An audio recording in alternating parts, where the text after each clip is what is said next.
to UFA 2023 here, Tekken 7 here in Paris, France. My name is Spag and I'm joined by Mr. Adamo, all the way from Sweden. How you doing, my friend? All good, bro. All good, bro. It's all vibes here. Yes. Absolutely packed venue, bunch of people, and it's looking amazing, I gotta say. If you guys aren't here, you guys are missing out.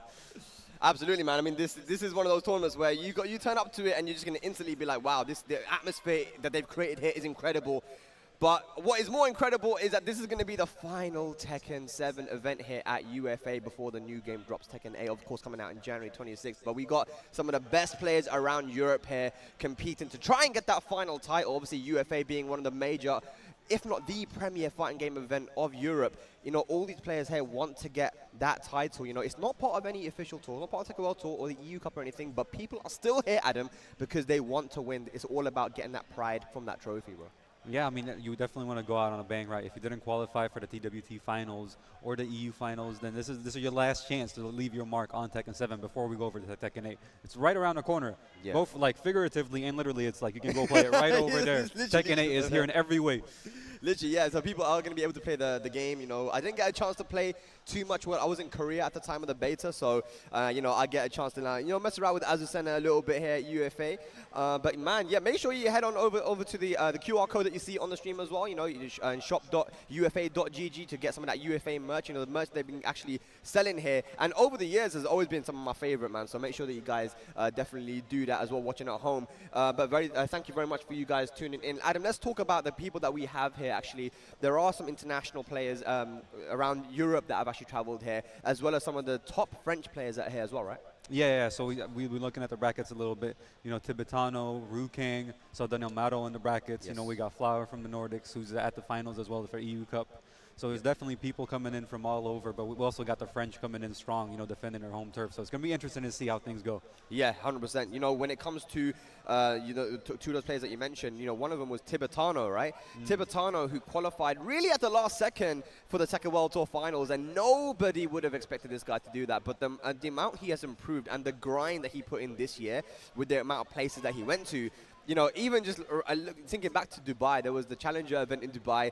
This guy got Abu Dhabi and Dubai mixed up. He ended up going to Abu Dhabi instead, and then he had to take a mad travel to go to the Dubai venue. And he came third, man. He took out Kokoma. He took out Awace Honey. He took out Cash Snake. He took out some of the best players, you know, in the world. And now, you know, it's no mistake, Adam, that he's actually qualified for Tekken World Tour Finals. He is a favorite to potentially win this one. But if you think about it, right, there are a lot of, like you said, a lot of French players there too. Kalak, Gunny, Super Akuma, these guys, you know, Fireblade. So many guys from France, top players that are here too. And you got to be thinking, they don't want to lose here. They don't want the final Tekken 7 event of UFA to go to someone that's not French, right?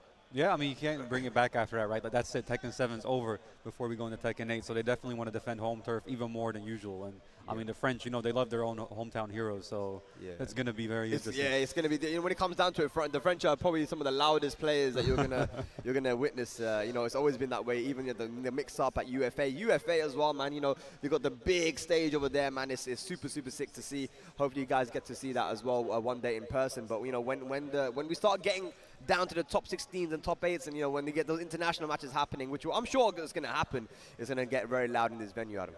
Yeah, I mean, we're going to be hearing the French people all over.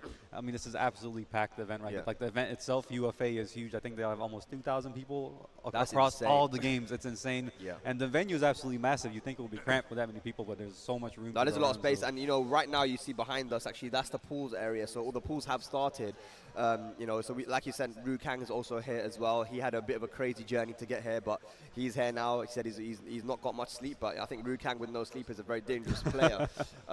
There's no time to second guess yourself. Yeah, not exactly. Yeah. And a lot of players that have, you know, kind of just newly gotten into the scene as well that are here competing too, and that's something you love to see as well, because I feel like people are getting very excited for this game right here, bro. Tekken 8. They're getting excited, Adam, and they want to get into Tekken 7, you know, get that little head start on some of the players that are going to maybe have their first Tekken game for Tekken 8, right?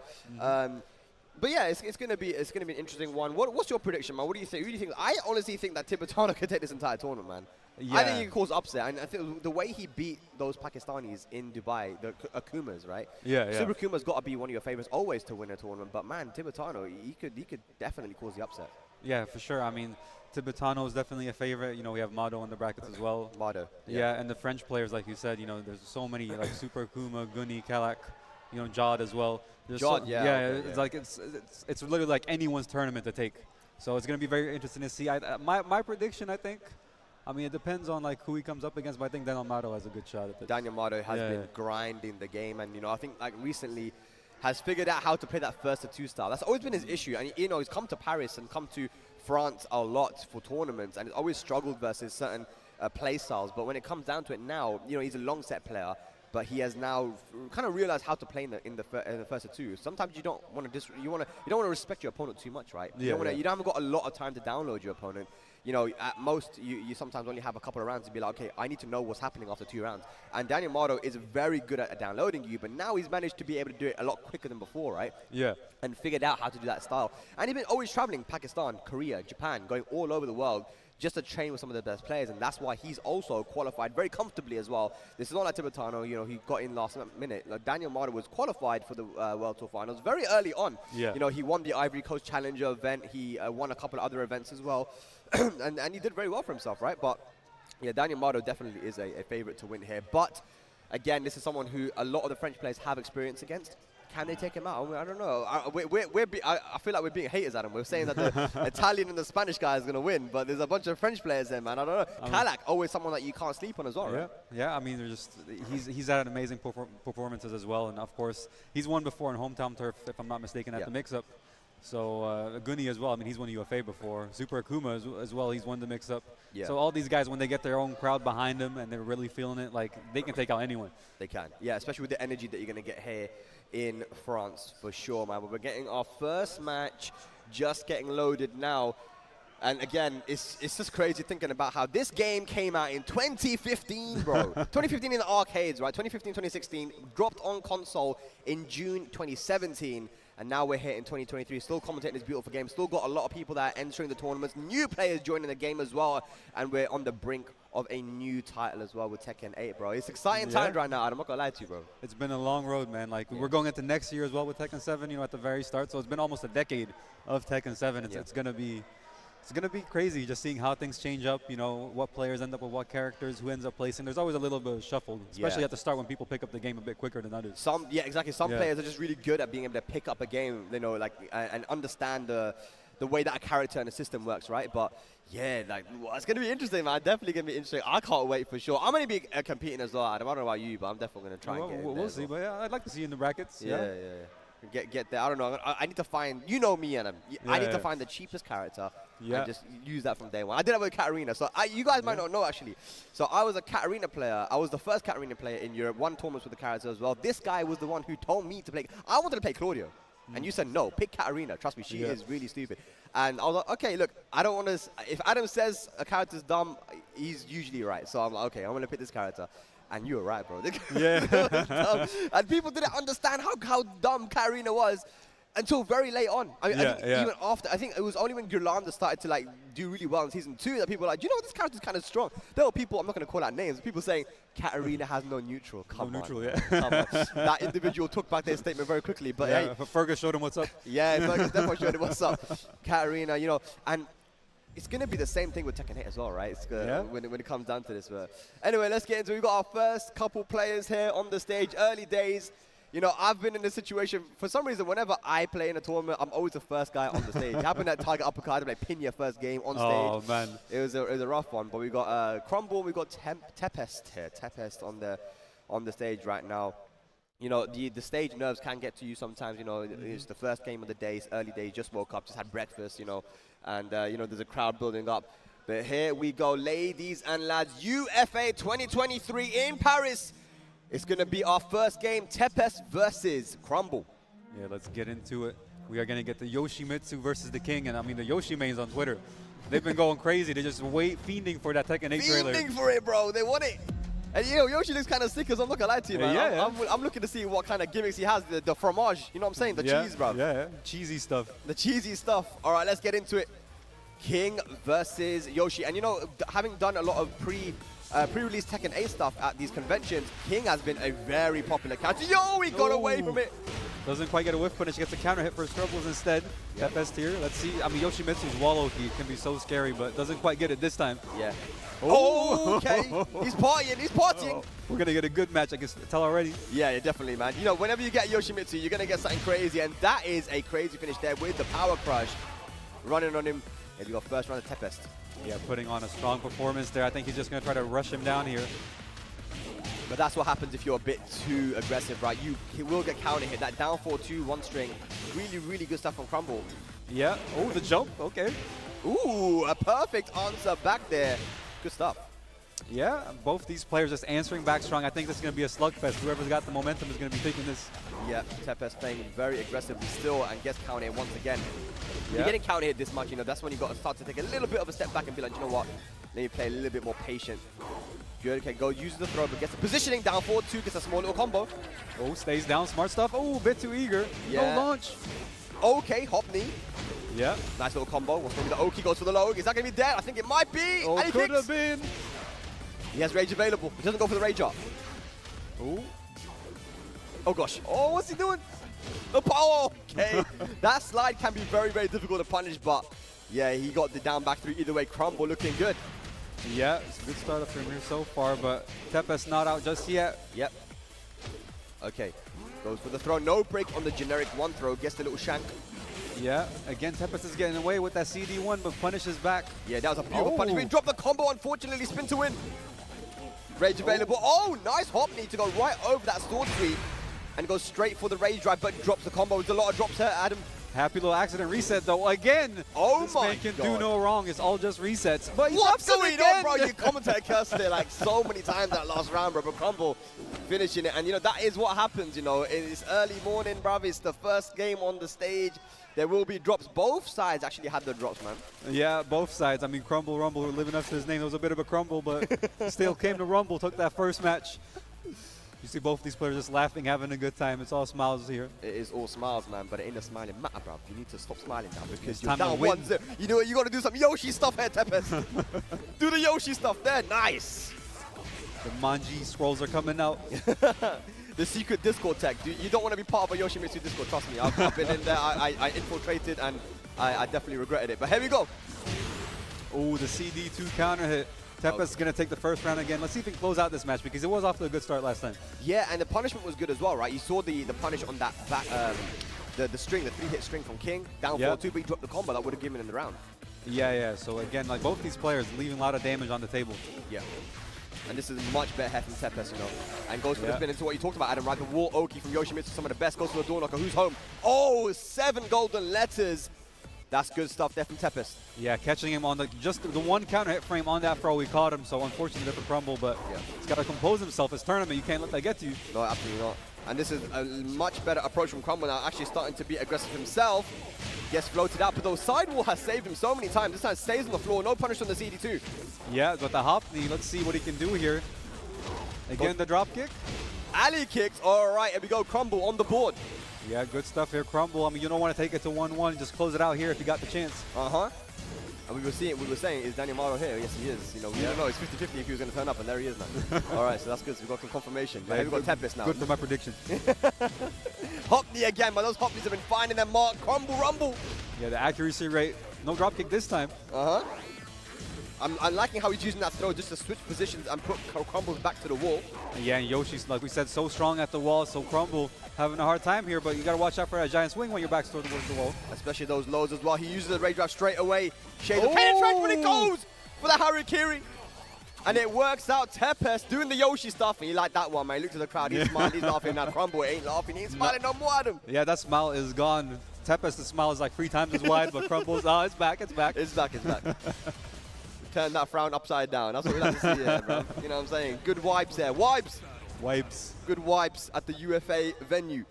But now, okay, no, it's not a smiling matter anymore, Adam, because it's final game here. This is what I wanted to see for our first game, and I'm awake now. You know what I'm saying? These guys have entertained me, and I think we're going to the arena to finish it off. Interesting. All right, arena. I mean, a bit of a smaller stage, you know, a bit closer. I'm surprised we didn't see the Forgotten Realm. Forgotten Realm for King, I mean, it makes sense, right? But I guess he just likes to have an honorable fight, you know what I'm saying? True, you know. but let's see how much that honor is going to cost him. Is he going to be able to close it out here, or is it going to backfire? Let's see. Yeah, because those hop kicks were hitting, right? And you can get massive damage when you can use the hop kick into the instant Shining Wizard. Yeah. So it's like you just got to set those opportunities up properly. And it's a small stage, so we'll get more chances. But again, Yoshi with the wall stage. We haven't seen a lot of throws. You saw the giant swing there from Crumble, but there's a lot of opportunity here. Massive damage for Crumble. Yeah, but the sword sweep, such a good move, and you just got to be looking out for it. You got it, man. Oh. Can he punish in time? Oh! That's a punish right there. I love it, the clothesline. Crumble. Yeah, I mean, just keeping it simple, right? He doesn't have to time nothing. You can't block this. Just eat it. Okay, he's doing Yoshi stuff now. This is what I want to see. The Yoshi stuff. Good punish down the CD2. Oh! Nice. The big whiff punish there from Tepes. Going to take him to the wall here. What's the okie dokie? Yep. Oh, okay. Oh, he's definitely rumbling right now, Tepes. Oh my god. Both these players are partying. Yep. Nice. That was good from Tepes, man. He's missing it up, and he's using that back one spin as well. The spin is obviously a lot better than a sidestep. You do take damage from it, but you can definitely get around your opponent a lot. As you see right there, look at that. But he drops the combo again. Oh, he did it again. So nice. He did it twice. Both these players just keep dropping combos. They're getting new ones. Oh, he dropped another one. Now we're seeing, oh, that was so good from Crumble. Using the homing move to beat the spin and then going for the launch. And then dropping the combo. Oh, yes. No! Oh, he jumped. He jumped. He saved himself with the reduced damage. He was so ready for that stone face Crumble, now moves on the set point. Tepes here on last chance on his first game here on stream. Can he stay in the winner's side? It's got to be a final round. Surely, bro, with this, the way that this has gone. Okay. Oh, you take one again at him. He did. Spin. The spin is getting him so much mileage. Misinput. Going for the lows. Here we go now. Helicopter stunts. Helicopter. Oh. One more hit. Sword sweep. Here we go, ladies, and that's final round of our first set of the day here at UFA. We just got here, but already starting strong with, like, this is an amazing set already. Could go either way. And nice counter hit. That was sick, yeah. Going for the frame traps there. Yeah. Oh, yeah.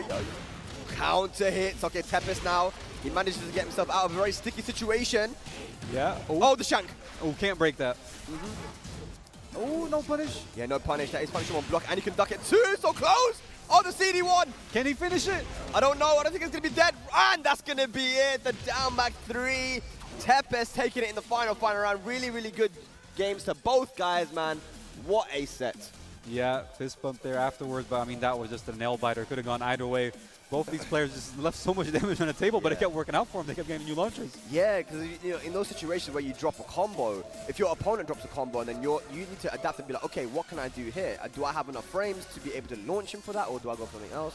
And both guys were really good. When each other dropped combos, they were ready for the punish on that, right? Yeah. And it sucks because if you drop a combo and you get launched instead, it's like, damn, now I'm taking huge damage when I should have been dealing huge damage, right? So finishing your food and getting these combos down is super important, isn't it? Yeah, you can't keep doing that stuff in tournament play. But then again, you know, if they drop their combo after you drop yours, and then you launch them again, you come out ahead, right? That's true, yeah. But then when they drop their combo after punishing you, then they punish you, Then, okay, that's basically how that set went, man. But that was sick. Yoshimitsu was the king, man. And I was saying, you know, King is a very popular character casually. And even if we talk talking about like the statistics of Tekken 7 and even Tekken 8 on the usage of the CNTs and stuff, I think Harada, Makamori, these guys were saying that King was one of the most popular or most used characters, along with Jin and maybe some of the other characters. But yeah, King, I mean, I was doing hosting of some of these Tekken 8 events with Rukang in London, in the UK, so Birmingham, London, and man, just there were so many Kings, Kazuyas, you know, these characters are very common, I feel like. So even though I feel like in Tekken 7 in Europe, we haven't had a lot of Kings. Yeah, it's definitely been a character that's scarce. I think like when you think of Kings, you usually think of like your little Majins, or you think of like certain Asian players, right? So Akayo and stuff like that. But yeah, back in the day, was it Triple H, I think? Triple H, yeah.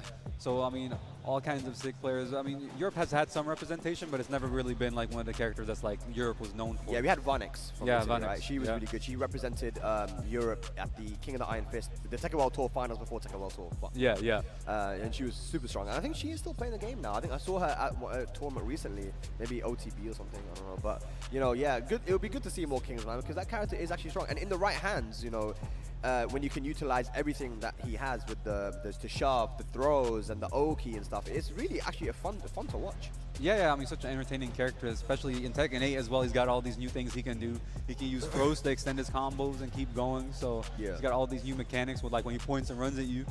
Yeah, so it's going to be very interesting to see what people can come up with in Tekken 8. I just want to go straight into practice mode and just figure out how to deal with that stuff, man. Because I've played against Rukang's King, and I'm seeing him point, and as soon as I see that point, I'm just mashing. I'm like, I need to do something, bro, because I don't want to take this up. Unbreakable high throw. Yeah. And you got a mid, which I think is a homing mid, and another mid, and a low, which is really difficult to punish. So I feel like King is strong, man. Do you know if he like can he grab you in the air from that? From that throw, maybe. Yeah. Maybe. Yeah, so he could jump. That could be a good option, actually. See, this is the stuff, man. Me and Adam, we do that. Like, we're always trying to figure out stuff. And you know, I gotta give a shout out to Adam, because when Geese dropped for the first time, you were the only one that said this character is dumb and has huge damage. Everybody was saying that Geese had no damage. Yeah. And you're like, no, he has crazy damage. I mean, it's been like this a lot, you know, like a lot of us guys, we talk between us, like, what do you think about this character? What about that character? Right? And we lab a little bit. Yeah. I mean, there's a lot of characters like Geese. I mean, Akuma, from day one, we were like, this character is just dumb. Ridiculous. And you could see, like, every patch, like, Akuma kept getting nerfed, but every patch, like, he went a little bit higher up on the tier list. Like, just impossible. He's so good, he's impossible to nerf. There we go, man. We've got, I don't you pronounce that. You're the professional, KNG, right? So bruv. You know what I'm saying? KNG. Man, like KNG, bruv. You know what I'm saying? He's got the hat and the hoodie, bruv. Oh, wait. Is it like King Crimson, maybe? I don't know. Yeah, you know, you can call him that if you want. Okay. Yeah. KNG's good. And we got Dranozir. Dranozir, yeah. I was about to say Dranza. You know that Beyblade, bruv? Dranza? Yeah. Oh, you watch Beyblade? A little bit when I was a kid. Yeah, Dranza, bro. That's the one. I actually bought one. I was in Japan a few days ago. I was like, oh, man. Yeah, Beyblade's sick. You know they're banned here. You can't bring them in. They're banned? Yeah. You know, no Beyblades at UFA. Really? Yeah. Damn. Lucky I didn't bring it. Well, let's get into it. Armor King versus Brian. Two very heavy hitting characters, I feel like, man. You know, Brian is quite difficult to play. I feel like just because you have to commit to learning the Korean backdash, right? Yeah, the proper one. Yeah, the proper backdash, because he has a backsway, right? Yep. Armor King, though, kind of slept on. I was talking to Bobsy about this yesterday during the team tournament, and it's like Armor King has been given some nice quality of life buffs, solid buffs, where now he's a threat, a real threat. Yeah, I mean, I've always thought like Armor King is a bit underrated. You know, he's always been a solid character, and he's definitely got some scary tools. I mean, his throw game, if you can wave dash, is really, really scary, and his mids from it is very good too. So yeah, and making that forward neutral too, that low -14 now instead of launch, and look at the sidestep punch. I love that, man. The little, so what is that, back 1+4 or something? I don't know. Back 1+4, just lean to the side and shoulder, you know, guaranteed damage. Guaranteed shoulder, sick. Okay, no duck on the high. Yeah, I mean, there's a bit of a mix-up. I think you can punish the second mid there, so you gotta guess, but big risk when you do. Yep. Okay, big whiff and gets a punish. The backhand, I like it. Here we go, KNG. Yeah, misses the dash on his combo, though. Nice duck. God, yeah. Seeing a lot of, you know, people are just, it's still early days, you know, they're dropping their combos a little bit. Yeah. You know, people have to get their warm-ups in as well. You know, I saw Rukang, you know, grinding out games against Tibetano, and he was like, man, I was not playing very well in the beginning. Look at that 2 throw. I love that throw so much. Not going to be dead, though. One more hit will do it. What a block. I think that was the right punish. That was definitely not the right punish. Nope. Oh, my God. But the 2-1. Okay. Yeah, KNG just leaving a bit of damage there on the table. Definitely could have turned that round around. Yeah. But, I mean, you got to compose yourself. You know, you can't be living in the previous round of the tournament. Absolutely. All right, 4-4 neutral 2 again. A lovely duck. And, you know, we've been seeing KNG with really good punishment. But, again, it's those combos that are getting dropped a lot here, Adam. Yeah, Dranozir, like, he's been giving him the opportunities to capitalize. But, again, you're seeing players just leave damage on the table. Yeah. Big whiff he's trying to go for the big stuff. Okay. Yeah. I like it. No punish? I think he can punish that with back 1, right? Yeah. All right, so Dranozir now going for the throws. This is what we'll like to see. That's a massive chunk of damage there with the Shining Wizard. And a lovely punish with a forward 4.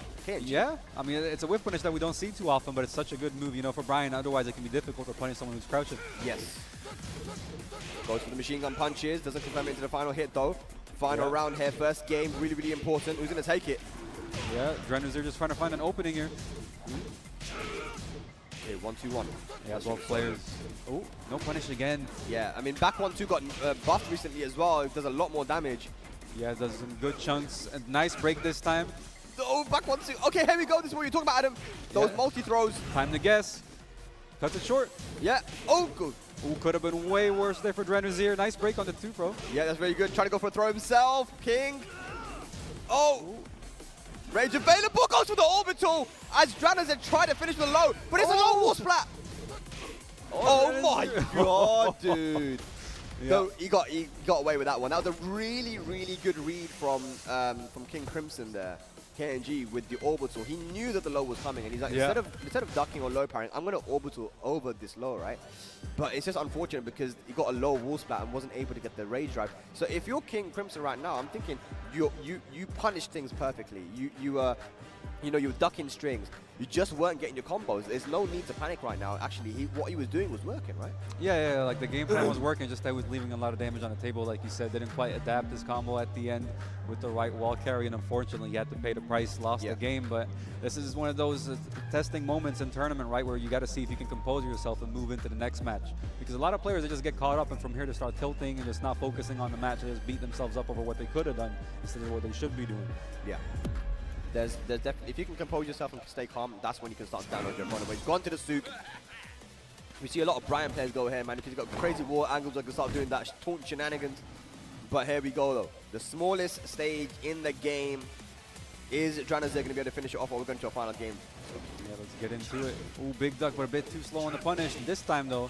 Yeah, we haven't been seeing much punishment from Dranazet either, so I feel like King Crimson can start to play a little bit more risky, maybe. You know, trying to get these big hits in. And as well, like Dranazet, like he said, he's using all these relatively risky moves like 4-2-1, these strings that end with highs. So he's giving his opponent a lot of openings, but right now he's getting away with it. Yeah, he's got the Dranazet has the life now, and I'm liking the patience now, knowing. But that's exactly what you're talking about, Adam. It's those strings that you know, not really necessary, and you know, KNG's been doing really well in punishing them. Go to the parry. Oh, doesn't get the follow up though. A bit too late. Nice low parry. Doesn't spend the rage drive. What's he gonna do here? Oh, can he cancel? No, he pressed. He pressed. He went for the back one, and that was really good from Dranazet. The reaction to go for the rage art, and that is good. Definitely gonna kill. Yeah, King Crimson there. I mean, you saw him like doing the taunt, trying to bait out a button, and he did, but it wasn't the button he was hoping for. Okay, wrong punish again. You know, you got to go for the back one too to punish that string. And KNG once again just showing really, really good punishment. Yeah. KNG here, he's got a lot of momentum and a perfect. I mean, that's the kind of round that you need to get that confidence back, get some momentum going, and try to bring the set back. Yeah, just playing a little bit patient here, playing frame tight, and that's very, very important for KNG because, like you said, Dranazet has been giving a lot of opportunities to punish, throwing out that 4-2-1 once again. Yeah. Has him at the wall. KNG fighting his way out, though. Yeah. Hopefully, just looking for an opening. Ooh, okay. That's interesting. Good with punish. Yeah. Got the life in now. Dranazet playing very, very calm. Big whiff. No launch from KNG. Yeah, that might have been a misinput. Again, big whiff from both players, but they're getting away with it. Okay, big shoulder. Rage available now. Looking for that orbital, but the jabs come in. Here we go now. Dranazet moves on to set points. Yeah, last chance here for KNG. Can he bring it back? Now you see he's turning up the offense. The down 4-2-3. Low. Yeah, just catching him the buttons. Yeah, just playing frame tight once again is what we were talking about, right? But here we go. Whilst I need to counter hit, Dranazet with rage as well, some extra damage. Let's see what he can make happen here. I mean, the tackle. Oh, wow. Don't tell me he's going to bring this one back. Don't tell me he's going to bring this one back. But rage available. Yeah, that rage drive can be very scary. You got to watch out. Oh, okay, down jab. Oh! Ooh, one more hit. Can he get it? Oh, he's trying to go for the taunt. Just go for low. What are you doing, bro? Oh, he goes for the mid-heavy gun. That final round once again. How's it going to be? Are we going to see KNG tie up the score here 1-1, or is Dranazet going to move on the winner's side? Nice duck there from KNG. Let's see if we can get this wall carry. Gets it. Big damage. Not what you want to be against Brian. Oh!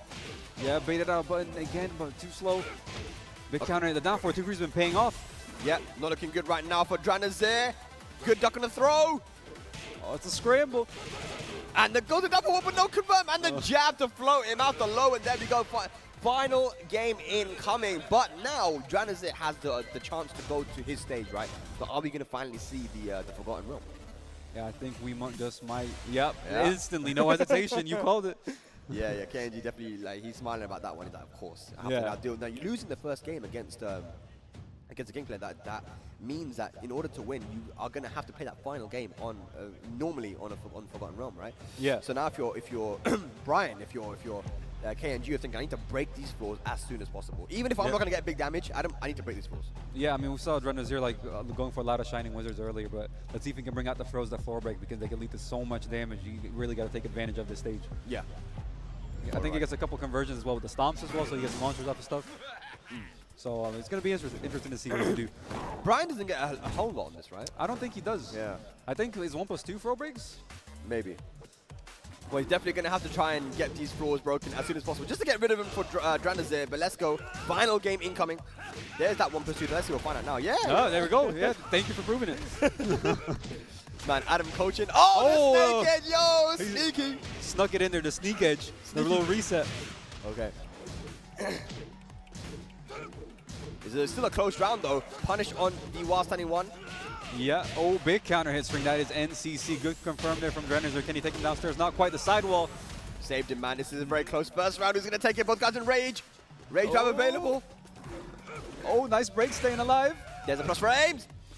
Oh. Again. Oh my god, dude! Nice block, no punish! Oh, he didn't punish the low. The scramble, I mean, this is the thing, those scramble situations, sometimes you're just looking to get in that one hit and you don't really think about punishment, right? But that's that 1+2 throw again, broke the floor. So it looks like KMG's using these floor breaks a lot more than Dranazir right now. Yeah, you might be regretting the stage pick right here. Got one more floor left, though, so got to make use of it. Yep. Again, wrong punish. Like, he knows it's unsafe, but he doesn't know how to punish. Yeah, the back one too, man. It's so chunky. Oh, good duck. Too late, though. Back 2-1 again. Big whiff on the low. Yeah, dark upper. Yeah. And again, but this time it's not going to break the floor because it does kill. So, yeah. One round apiece here. Are we going to get another final? Is this how we're going to do all day? I think it might be, but they use the orbital to break the final floor. So it won't be huge damage, but that does mean that KNG does get that little mini win of, you know, making sure that Dranazir didn't get big damage. Yeah, true. I mean, at this point, I think Dranazir might be more happier about the floors being broken than KNG. Yeah. Oh, baby, we got Tombstone. Big damage. Okay. Yeah, KNG turning up the pressure here. Trying to get some Oki going, but messes up the taunt. Back one. There we go. Trying to keep it frame tight once again. No punish. Oh, the dark. That should be there with the right combo, and there it is. The KNG now composing himself. He's in a good position. He has momentum. But like you said, Adam, is it going to be a final round? I mean, I want to see it. He's still trying to go for that taunt stuff. I don't think he has to, but while standing one, good block on the down back three. Yeah, KNG just doing good stuff. Good job adapting here. Really changed up his gameplay. Yeah. Oh, big whiff, no punish. Yeah, it's okay though. He's got a massive life lead. You just got to be careful. Dranazir, he's going to start to go for some throws with the Armor King. Yeah, what's he going to do? Oh, the taunt could have punished there. He has taunt loaded up now. Yeah. Oh my god, dude. Counter hit. This last chance here from Dranazir. He's got to bring it back. This is going to hurt. Oh, he's going back in. Oh. What are you doing? Oh, the throw. He's going to go to the final round again. Here we go. It all comes down to this. I'm not sure what happened, but KNG just played really passive there. Allowed Dranazir to come back in. Here we go now. It all comes down to this. Final round here. I mean, he did the rage drive sequence without the rage drive. All right, to the wall. Big chance here from KNG. The low hatch is paying off in the down for a 2-free, the buttons. Look at that. What a finish. KNG, a 15-second round to close it out in the final.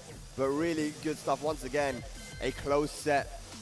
But, you know, if you think about it, that's kind of all he needed to do, right? Just to play really frame tight, you know, to go for the hatches. We didn't see many hatches until the end there, right? Hatches, back ones, down 4-2. Just keep it frame tight. Don't let him go for any crazy stuff. I saw a lot of the sidestep, the back 1+4s, and, you know, he was swinging a lot as well. And I think, you know, Brian is one of those characters you really can't swing against, man, because he has so many options to just blow up your buttons.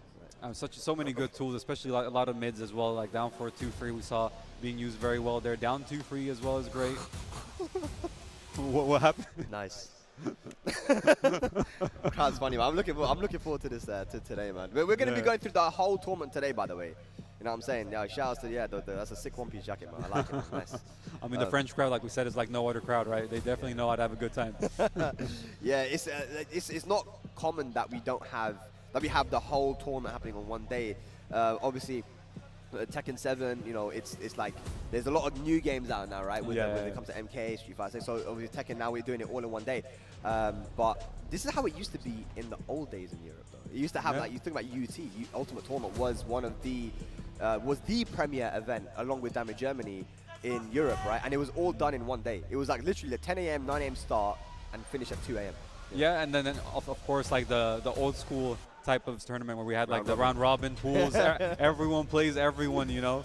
the old school Iyama monitors as well, you know. Iyama monitor. I still got my Iyama monitor. You still got it. Use that shit. Still Yeah, kicking. bro. Iyama's a sick, bro. But yeah, you know, everything's gonna be happening today. We're gonna be crowning a champion at the end of today for Tekken 7 UFA, the final champion of Tekken 7, man. It's been a beautiful game. Looking at where we were back in Tag 2, Adam, and where we are now as a community, it's crazy. It's night and day, man. You know, we would be lucky if we had 30 players turning up for a major. That was a major back in the Tag 2 days. Now, you know, getting hundreds of people is just normal. You know, we don't even bat an eyelid. We're like, yeah, it's normal. Oh yeah, it's like, all right, there's some bigger tournaments. It's decent, you know. Yeah, it's not bad. Yeah. But getting 50 was like, yo, 50 whole people have come. That's crazy. You get 50, you get people coming internationally. So you get Americans and stuff. It's like, damn, 50 players? 50 players. And it's 'cause people flew all around Europe. You know, you had one American, a couple Koreans that came down. 50 players. Now it's like that's a local. That's a local. yeah. We love to see it, man. But we have an international battle coming up. We see Kang coming up to the stage, and you know, he mentioned that his trains were all cancelled and he had to go on a flight. I think today he got here today. He was meant to get here yesterday, I think. But yeah, it's been a bit of a mad journey for him. But you know, Kang at UFA, he got top 8 last time, I do believe, and he took out some of the heavy hitters from France. Yeah. So this is a stage, and the big stage is something that he's used to as well, right? So I mean, Kang, I don't think there's many players in Europe who have as much experience, or maybe even in the world, that have as much tournament experience as Kang, honestly. Yeah, I mean, he's definitely one of the most well-traveled players as well, especially here in Europe, right? Like, if there's a tournament, it's a good chance Kang's going to be at it, because this guy has just been grinding nonstop. He's been putting in work, and it's been paying off. You know, he's improved so much throughout the lifespan of the game. He was always one of the better players, but just kept getting better and better and better. Yeah. Well, this is the winners' quarterfinals of the pool. We've got Snake representing France and representing that one-piece jacket going up against Kang. And it's going to be a bit of a test for him, but he does have his boys in the crowd. They're going to be getting loud for him. Yeah, that's what I like to hear, bro. You know what I'm saying? You're going to need to be loud if you want to take out Kang. This guy's a veteran, but it's going to be Marduk versus Bob. UK versus France. Let's go. Let's get right into this. It's going to be a very volatile match. I mean, these two characters, you know, could go either way. Like, especially Kang, a momentum machine. Man, Marduk, dude. I was talking to Tishimon, and I was like, why didn't you just play Marduk? He's like, nah, no. I go, what do you mean, nah, bro? This character is mad, bro. I don't know what you're talking about. He's very honest. But yeah, I mean, talking about Marduk a little bit, he is a character that can just delete your health. Let's see if he does it here. Right, goes for the tackle. Yeah. I mean, he's got the rage. Guess wrong twice and it's done. Nice punish there with the 1 into the down 4 to Kang with the first round. But yeah, he guessed wrong a couple times because it's Okizemi situations after the combo, right? Yeah. Finish with the 4-1 pursue throw, and you're in a 3-way mix-up. He's like, either stand up, back roll, stand around. Yeah, it's just very, very dangerous. And we see the tackles coming out. Kang, though, breaking them. I mean, we talked to Kang a bit earlier, right before the tournament, and you said he had some difficulty with travel, you know, stuff got canceled. This man is what? He said 28 hours on no sleep? Yeah.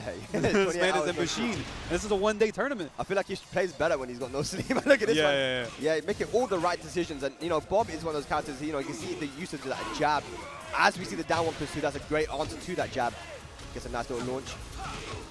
Yeah, nice option there with the spring kick against the tackle. Ooh, that was brave, but he called out the timing. Yep. Look for that counter hit down. Okay, the punishment. You can't test Kang with punishment, man. Yeah, he might be tired, but still, he's top of the game. He's ready. Crouch dash 1, that should be the round and the game. Kang, 3 round straight, no round brown. I wonder what Snake's going to do now. Does he stick with the Marduk? Does he go to another character? Does he have another character or a stage switch here, Adam? Yeah, definitely. I mean, if I were him, I'd take a second to think. Even if I don't come up with any sort of solution, just to slow down the momentum a little bit that Kang has. But he's going straight into it here. Yeah. No hesitation. Let's see if he's got some sort of adaptation he can make here. I mean, Kang just really just hit the gas running. That's it. Utilizing that jab once again, just a shutdown. I mean, a jab is one of the best, you know, tools in Tekken. Yeah. Because it's a move that you can use to start your offense and also to keep your opponent out and keep them humble, right? So that's what we're seeing with Kang right now. And Kang, I mean, he started off that round taking him to the wall, but right now, Snake has a chance. And he's been breaking these tackles super well as well, and that's going to be that low, big low, down back to his 4.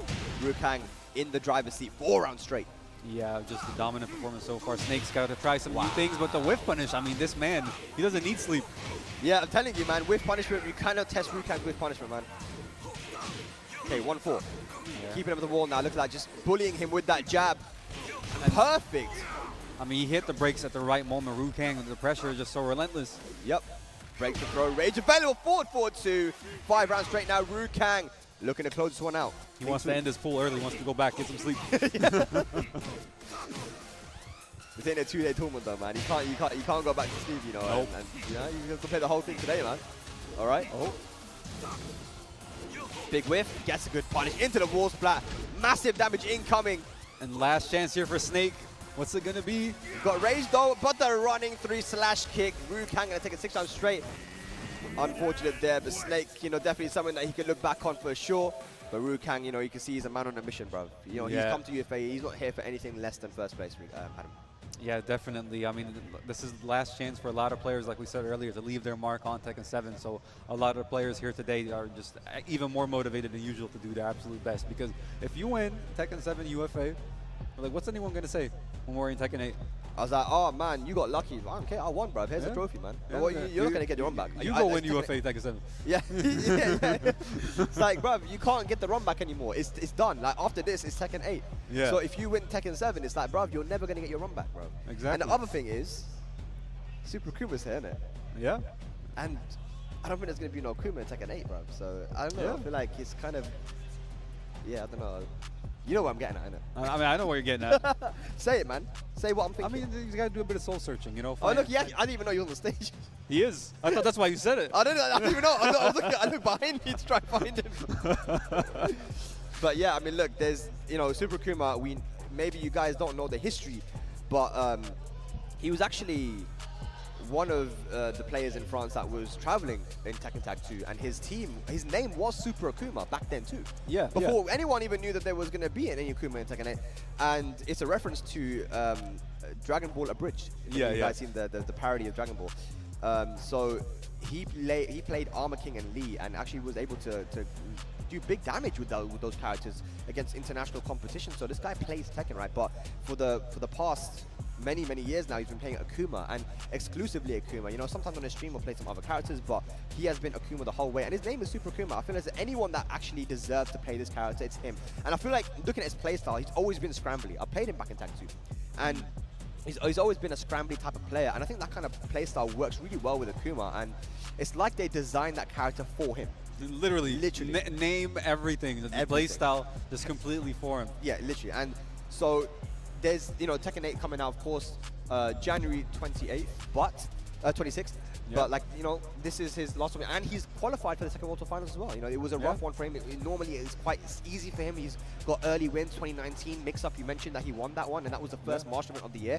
You know, this time Joker actually did what Super Kuma did in 2019 by winning the mix-up, but he qualified now. He's back in there, 4-time qualified for Tekken World Tour Finals. I mean, that's crazy. 4 times. There's not a lot of players that have done that. No, you can count on one hand, probably. 17, 18, 19, and this year as well now. So, you know, there's not long left for this character to be to do damage. So let's see if you can close that with a win here at UFA, man. Yeah, I mean, that's definitely what he wants. Yeah, especially on hometown turf. You know, this is the last big French tournament for this game. Yes. So you want to close it out in front of the audience. 100%. There we go. We're going to Mycroft though, from Austria, I believe, right? Yeah, that should be the Austrian flag. Yeah, Austria. We got our geography. We know our geography, bro. Yeah. There's also a player called Mr. Croft from Austria, and that's why it's a bit confusing. Yeah, it's hella confusing. It's a good thing they play such different characters. Yeah. Like, literally opposite. It's literally 1 letter's difference. Oh, whoa. Okay, some big drop opportunities from Mycroft early on against Akuma there with the massive DP. And the thing is, Super Akuma, you know, a lot of people say that Jack is a good matchup against Akuma because of the range, because of the down 4-2 anti-air and the jab. But Super Akuma has played against the best Jack players in the world, and he's been able to make it work, man. I mean, Tim Guni, Naroma, these guys, he's beaten some of the best Jack players in the world. Yeah, I mean, not only is like well versed in the matchup, and Anakin, of course. Yeah, of course. But like, he's so well versed in the matchup as well. But he's also the kind of player that, like, you know how people do anti against Akuma, he does anti against the anti. Right. Yes. Like, he knows all the options in every situation, and he's very good at like adapting to when people know how to play against Akuma. Yes.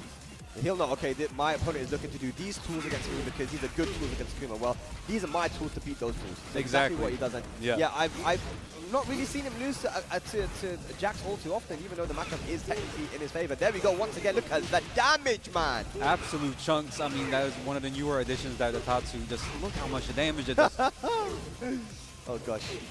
Whoa! What? Man, Jack scratched his ear on that one, but Super Akuma keeping himself composed closes out that round. Yeah, normally you see Super Akuma like, what? What happened there? Slap his hitbox a couple times. That's how you know he's a true veteran of the game, you know, when that sort of stuff doesn't phase you no more. Like, you've been there so many times. All right, well, Mycroft with a nice early combo there, and he's got life lead, but you've got to try and push Akuma to the wall, man. He's backing off a little bit, letting Akuma out, and that is, again, a perfect read on the jackhammer. This is a punish on the jackhammer, Adam. Yeah. Look at that. Damage. He had full health, but now he's behind. And he even get no wall, no nothing. Oh, damn, I like it. Good challenge. Oh. And again, another jab interrupt on the down off the down back one hit. Yeah. Super Akuma. Mycroft here wiggling for positioning, but he's got to do something real quick. Rage drive available. Yeah. Oh, hey. There it is. One more hit. Can he get it? What? That option?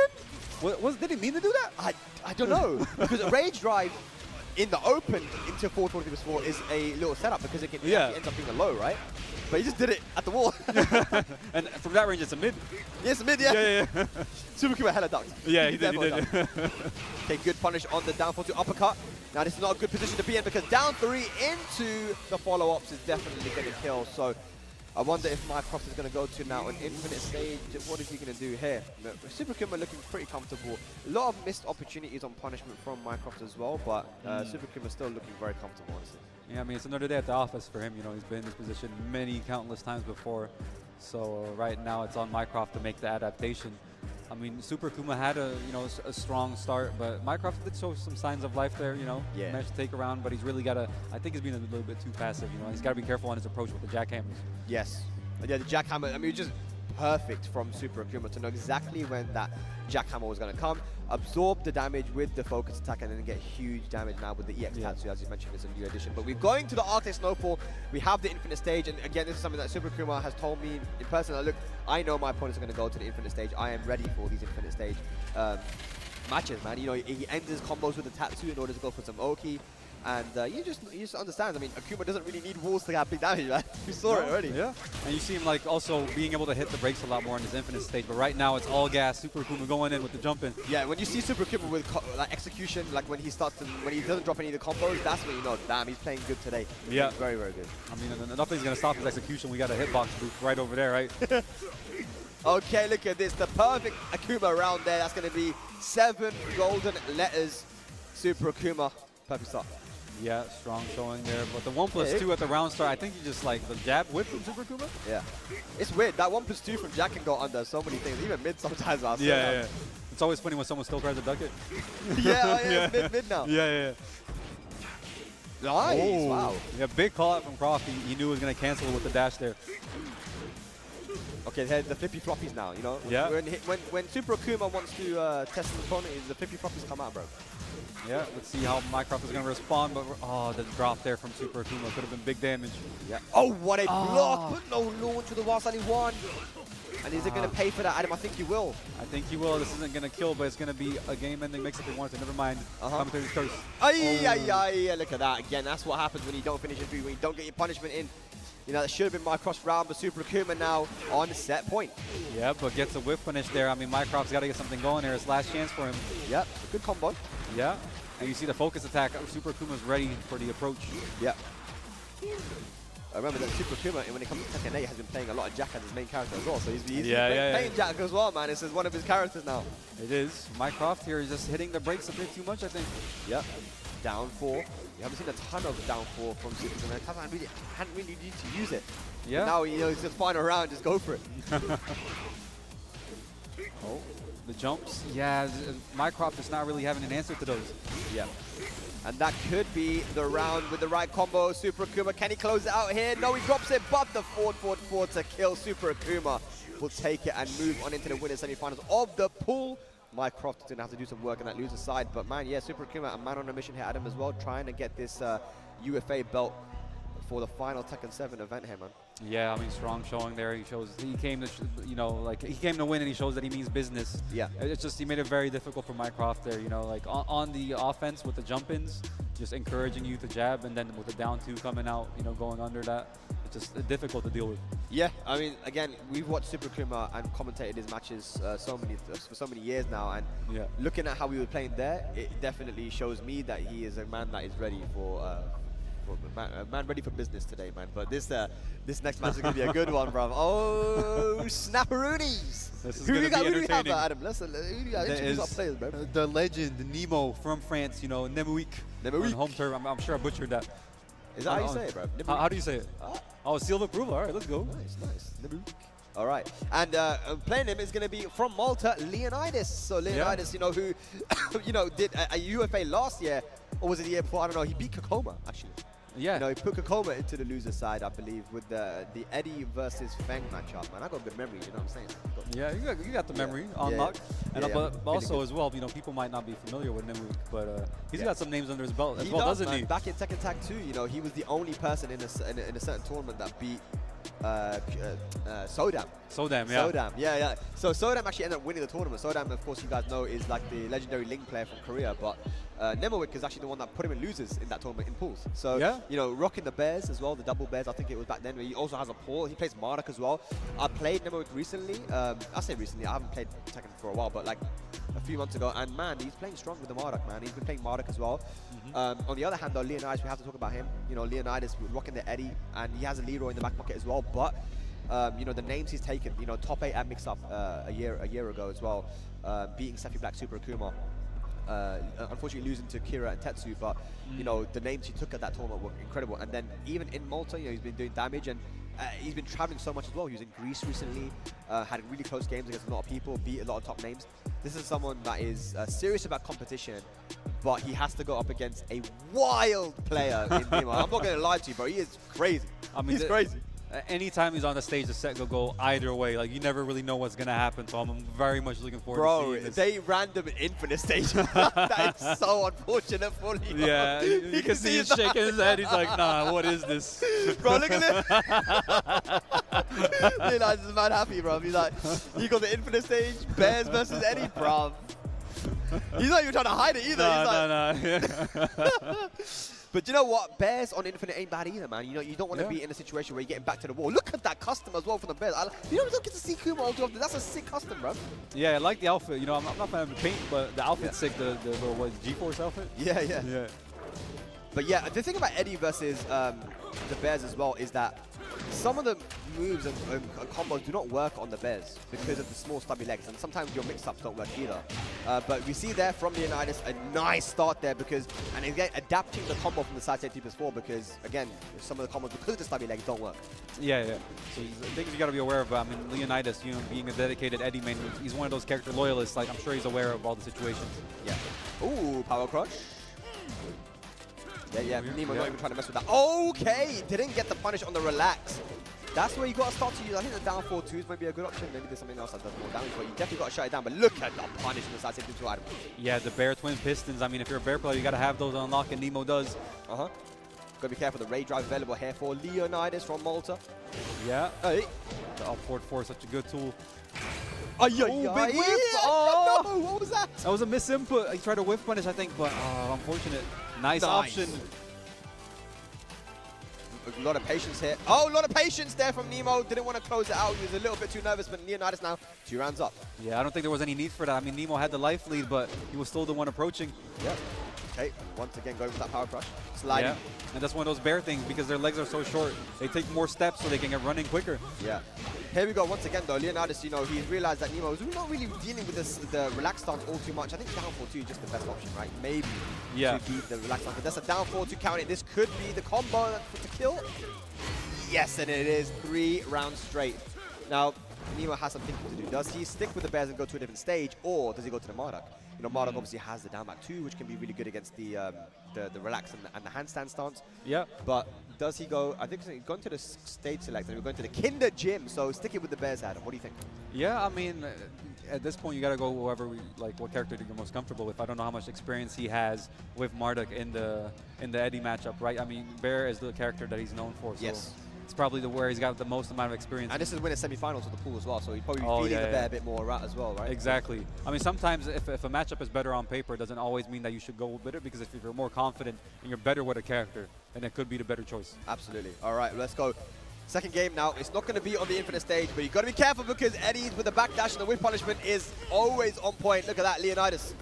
Yeah. Early start. Big counter with the down 4-2 here. Leonidas with the conversion. And I mean, he won 3 rounds straight. Looking to make it 4 so far. Yeah. A lot of patience from Nemo, and I get it because against Eddie you have to be. But sometimes you got to get a little bit aggressive as well, man. Yeah, I mean, it's very difficult sometimes. If you're up against a good Eddie player, like it can be frustrating sometimes for how much he can dictate the pace of the match, right? Right. Yeah. Especially when Eddie gets the life lead early on, as it looks like he's going to do here once again with the side set 2+4. One of the best keep-out moves in the game. Yeah, oh, nice punish there from Nemo. Gets a bit of extra damage as well. Nice duck. But again, not punishing the relaxed stance. Yeah, a bit of unfamiliarity coming out. Punish that, -14. Oh, no, that's wrong not punish. Okay. Drops the combo. Sidewall. Sidewall saved him. Yep. And the big whip punish there from Leonidas. Moves on to set point now. Yeah, Leonidas 5 rounds straight has been very difficult for Nemo. He's got to get on the board here. Big whip punish though. It's a good start. It is, man. You can see that Nemo is still, locked and loaded there with the. Oh, he's gonna go for the booty. Big booty in the face. Again, yo! The dump truck. All right, Nemo on the board now. That's definitely gonna calm down the nerves a little bit. Yeah, but he can't get complacent. He's got 2 more rounds to get just to stay alive. Yep. Okay, power crush. Yeah. Okay, the whip punishment is on point right now for Nemo. Yeah. Actually, Leonidas swinging. I mean, smart start from Nemo because Leonidas has been doing a lot of keep out, right? But Nemo's running in and then stopping just outside of range. And look at that now, man. We're just taking it to a final round just like that. Nemo, which is just a couple of whip punishments. Yeah, just he woke up all of a sudden. And using that bear, the running 3+4, right, it's really good because Eddie can't sidestep, right? So yeah, being able to use that is really good adaptation for Nemo. But Leonidas still in this one. He has the wall positioning. Good block. Oh my God. Good patience from Nemo, but he's got to get away. Big whip. Wow, that was sick. What a whip punish. Big damage. Rage available now. But be careful if you're Leonidas. Oh, the run. Big plus frames. No break. No break. What's this? Oh, the rage drive clips him. It was about to be 1-1, but Leonidas, with a perfect timing, 2-0, takes it and moves on into the winners finals of the pool. Nemo, got started. I think, he was getting started. He was getting a bit more comfortable with the matchup and the pacing of the match, but, wasn't able to close it out. Yeah, I mean, we saw him adapt really well, but just too little, too late, unfortunately. Just came down to the wire. But, I mean, he's not out yet. He's still on the loser's side, so I'm sure we'll see more of him going forward. Yeah, hopefully, man. We'll see, man. Nemo is always a dangerous player, but talking about dangerous players, bruv. Oh, my God. The player that just steps up to the plate now is definitely a dangerous player, man. So we'll get into that when we get into that. But right now, guys, thank you very much for tuning into UFA. This is the final Tekken 7 tournament that we're going to have here at UFA before the new game drops, Tekken 8, and we're obviously all anticipating that. But we have to respect what Tekken 7 has done for our community, man, and the fact that people are still joining the game, still getting into it, new players that we've never seen before. Even yesterday there was a player from France rocking the Lucky Chloe, and all the players from France were telling me, bro, we don't know who this guy is. And it's the same when me and Rukan were hosting the Tekken 8 event, and there's a bunch of players that were very competent. You could tell they have combos, punishment, all this. I'm like, never seen this guy before. Let's talk to him. Like, where are you from? Oh, I'm from Birmingham. I don't really play. I watch a lot. And I'm like, man, you guys get involved, man. There's a lot of Tekken players out there, man. And I'm telling you, this game is only going to go onwards and upwards from here. But Tekken 7, it's been a good ride, man. Yeah, it's been an amazing ride. And like you said, that no matter what tournament you go to, there's always some like no-name killer there that's like, it's got so much potential. So yeah. I can't wait for Tekken 8 to just bring it to the next level. But you talked about the killer that we have up on stage. And it's, I mean, France is very familiar with this man. I think most of Europe is as well. Kalak is an absolute menace. Bro, Kalak is just one of those guys, man. He's one of the best players, and his play style is so bloody entertaining as well. I love it. Like, I've played against him, and even when I play against him, it's so fun. It's fun to play against him. He's so creative, right?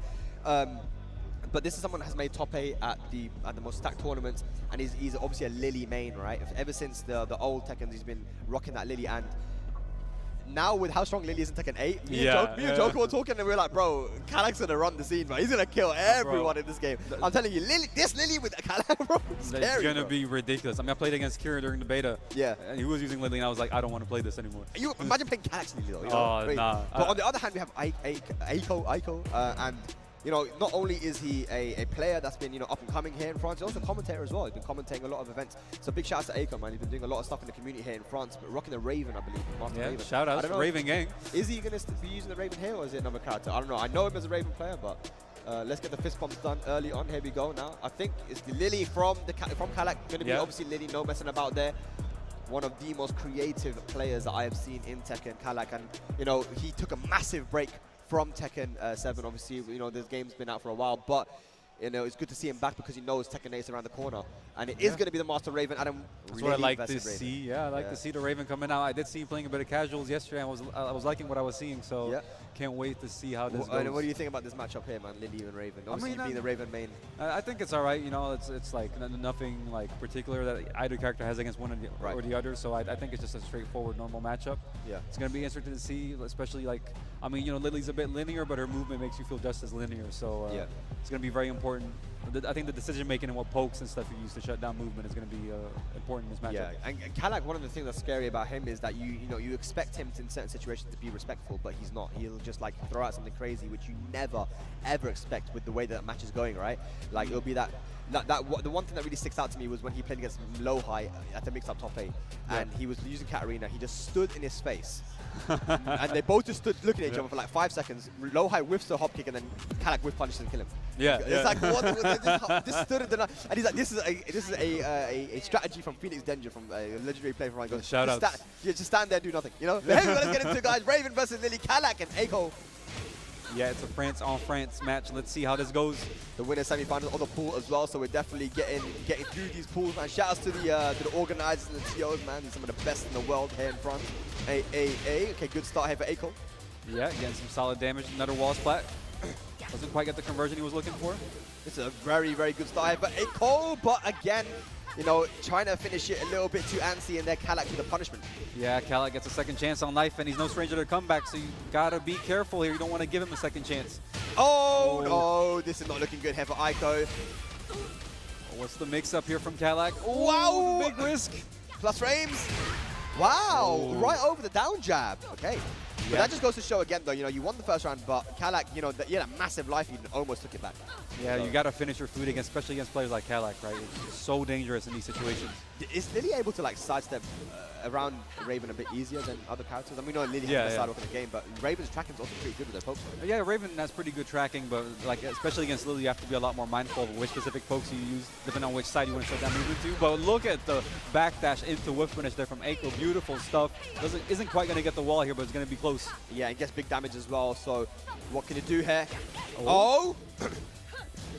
That's going to be punished. Could have got more. Down forward to kill. So yeah, I think this is very close right now, man. I'm liking this because I remember watching Aiko a couple of years ago, man, and I think he's improved so much. Yeah, I mean, very good stuff there, but you can see like Kalak, the amount of experience he has is just he's keeping his composure in these clutch scramble situations so well. Yeah. Using that, what is that, submissive heel? Well, why do you know that? I don't know, bro. I don't, you know, you need to reevaluate the people you hang out with. Literally, yeah. I think it's curious one, though. Yeah, probably. Yeah.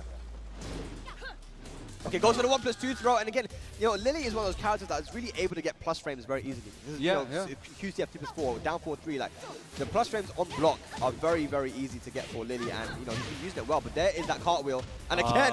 unfortunate miss input there, yeah. Trying to get the wall carry. Nice duck there from Kalak. Okay, A. Goes for the mix-up with the standing 3. Good punish there from Aiko. Yeah, very good stuff there. Let's see if he can get something started here. Can get wavy. No, upward free out the air. Oh, no punish. Rage available right now for Kalak. Gotta be careful because the Matterhorn, like I said, he will throw out stuff when you least expect it. And he finishes it with the Rage Art as well. That was a very, very close game. That could have gone to a final round, but Kalak, once again, just goes to show you have to always be ready, man, because he just has that sixth sense, bro. He just knows when he needs to throw out something crazy. Yeah, it's very difficult to fight against, right? Because we saw how patient he was at the start of the game, just very solid. And then, like you said, he just brings it out of nowhere. He's very difficult to get a read on in those situations. That was the first Matterhorn he did, and then it just hit. Yeah. That's crazy. We've got the coach coming up now to give a little bit of advice. I think what he's trying to say is to calm down a little bit. You know, relax, because you know you're playing good, you're getting your opportunities in. You just make sure that you finish your combos. Like, you know, we saw a couple drop there. You know, you didn't get the wall splat with a combo when QCF4 instead. he's looking solid, but Kalak, you know, if you're panicking even a little bit, he will definitely take advantage of it. Yeah, like I think, like you said, the big difference there was just the experience and the composure that Kalak has, because you did see Aiko just take a couple unnecessary risks and a couple of vital drops. Like that match could have gone either way, but Kalak just clutching it out, and in the end, his composure is just impeccable. Yeah, people may not know, but you know, Kalak's been winning tournaments since Tag 2, man. You know, he's not just the player that just started in Tekken 7. No, he's been around for a very long time. But looks like we're going to the abandoned temple now. So the walls are still going to be in play, and you know, Raven does big damage and can do good stuff with the walls as well. So I think that's the right choice. Yeah, I mean, I understand the choice. It's a very solid choice, of course. Lily as well, you know, her pressure at the wall can be a bit scary, but I don't think the stage pick is too big of an issue in this matchup. Yeah. All right, well, let's get into a second game. Kalak up 1-0. Can Aiko bring it back? Yeah, let's see if the coaching helped him out here. He's starting on offense here. Yeah. Sometimes the best coaching, and you know, we look at the Germans who have been coaching each other for so many years now. Sometimes the best coaching is just like very simple, like, hey man, just calm down, you got this, man. Like, have fun, you know, chill. Yeah, I mean, the mistake I see a lot of people do is they try to tell people too much, but it's hard to take too much info in between games. Like, yeah, you know, if you do this move, it's -5. You know, if the jab will actually whiff if you do this move, so make sure you do that into the like. Bro, yeah. All right, here we got big damage though. The QCF string. Kalak with rage available goes for the Wasp and goes for the reset. Oh, but doesn't get a combo though. Oh. Big whiff. No punish though. Yeah, plus on whiff that is. Yeah. Okay. What's that move called again? I don't know. Do you know? No, I forgot. Oh, you forgot. That's okay. what I asked you, innit? But right now, the whiff punish with the Matterhorn, beautiful stuff there from Kalak. I mean, Aiko, he's been starting off around strong, but he just can't finish his food. Oh, the good interrupt on the unblockable. Yeah, I mean, Raven does have good options. You know, if you can't block, you can still parry it. So back 2. The back 2 works. The other parry works as well, so it's not as scary. Yeah. Oh, nice option there from Kalak. He didn't want to deal with the parry from back turn. Yeah, we're seeing the movement here from Kalak now, the side walking. We know that Lily has the best side walk in the game, covers so much ground, but again, gets an opportunity here. Can he get the wall spat though? He can. Yeah. Goes for Oki. Oh, Yo, what was that? He didn't finish the string though. And he's put himself to the wall. Nice duck on the rage drive. Aiko with the scratch, bro. Oh yeah? I got to steal that real quick. That was sick. I didn't know about that stuff. Literally went behind Lily and just went for the 1-1. Ooh, nice stuff there. Didn't finish the string. Yeah, good. Again, being able to sidewalk against that down back too. He's got good tracking normally, but no, drops the combo. And Adam, this is what we're talking about, right? He's dropping combos, man. Yeah, leaving a lot of damage on the table. And we were talking about it earlier as well, but the sidewalk right is giving, or sidewalk left, sorry, is giving Kalak a lot of mileage. What's that move called? It's the sneaky. The sneaky. It's called the sneaky. Sneaky heel. Okay, 4-4-4. Here we go now. Kalak on set point. Yeah, just one round away from moving on here on the winner's side. Again, the sidewalk left is not being shut down. There's a couple options that Raven has, but he's not using them. No, down for 1 doesn't go down. We got to use like 4-2 and stuff like that. 4-2. Yeah. We saw him use that in the first game, but he's not been using it again. But here we go. Kalak now with the movement. Looking very, very solid, very comfortable again with the block. Looking for 7 golden letters. Can he finish it off? Rage available now for Aiko. Got the wall positioning. Yeah, last chance here and the block. Oh, could have punished with more. Hang on a second. Kalak looking to make it to the winners finals. Jab, trying to finish it, and that's going to be it. Down 4. Kalak taking it 2-0 over Aiko. Really well played by both guys, but Kalak just proving to be a bit too strong on the day. Yeah, I mean, good stuff from Aiko. You know, it was a strong showing, but I think he was getting a bit impatient. The nerves were getting to him, and also just didn't quite adapt quickly enough there for Kalak. Yeah. I mean, we saw clearly that the sidewalk lefts, you know, even after back one cancel sidewalk left, and it was working a lot. He beat the down back 2, which is crazy. I thought down forward 1 and down back 2 had different tracking to different sides. Down back 2 is a bit inconsistent. Depending on the situation, it can track either way. It's a bit of an iffy move. Right. But like in that situation, you can use moves like 4-2 and free. The 4-2, yeah, that one. Yeah. Okay, yeah. That did track the first time, but he didn't use it again after that. You know, this is the thing. You know, in order to really know your character well, you need to know kind of what ways what pokes you have to track different directions, and then you've got to adapt to what your opponent is doing, right?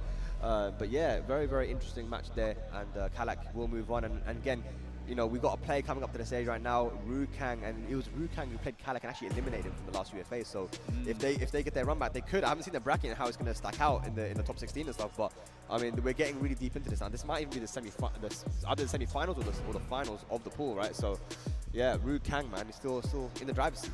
Yeah, I mean, the guy has been like so impressive, especially considering that he's had no sleep this whole time.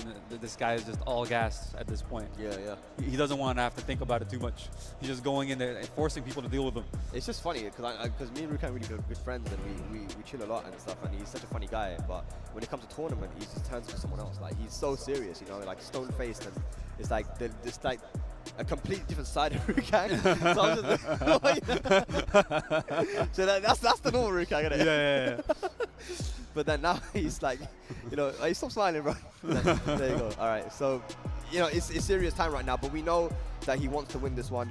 He's going up against Kestaro, who we saw yesterday, you know, and he's got a very crazy Lars from what I heard, you know. He's got a bit of a mad one.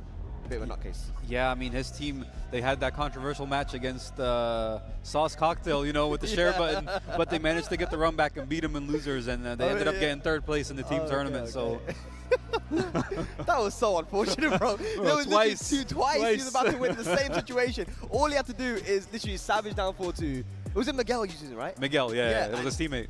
Yeah, his teammate, and that's it. But here we go, Lars versus Bob. It's going to be interesting. We don't see a lot of Larses as well, you know, generally, but the character has been given a few buffs here and there.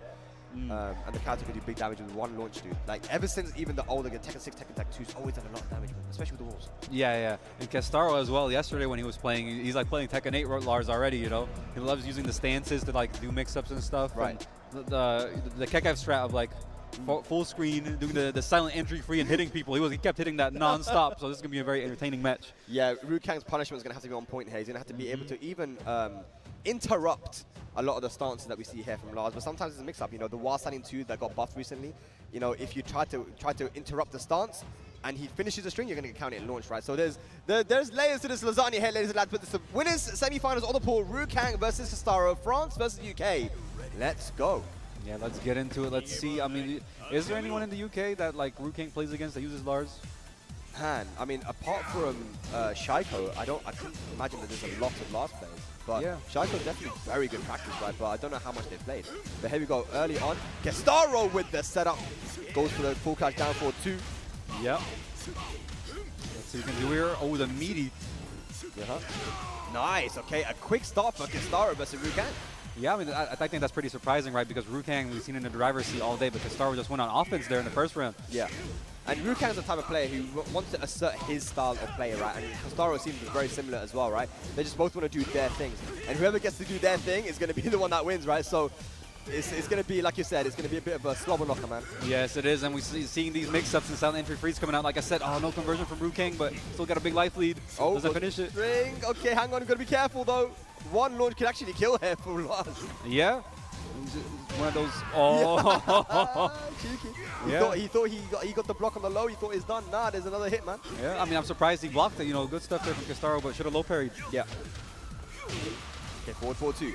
He's now pushing to the wall, but the slash kick messes up the angle here for Rukang. Yeah, it's just all offense from Rukang. Big whiff, gets a punish. Yeah, he gets a punish, and that's good from Rukang. Even if it's not the most optimal, he still gets good punishment on every single whiff. Finishing it with the low. Rukang looking good. Yeah, I mean, Rukang, he doesn't want to give up offense. He doesn't want to have to deal with Kestaro's pressure, right? The power crutch is coming out.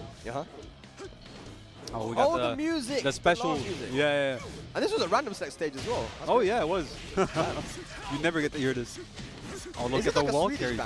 Yeah, it is a Swedish band. We actually met them in Gothenburg at like Tekken 7. No way. Yeah, pre-release. Damn. Oh, and the wall bounce should be able to close it out here. Rukang with 3 quick rounds taking the first match. Yeah, he looks straight into the crowd. So we got coach coming up now to give Kestaro a little bit of advice. I think that Rukang might be the only UK representation here. Even though me, Bubsy, and Kawis are here, like, we're not playing. He wants a coach, man. There's someone coaching, bro.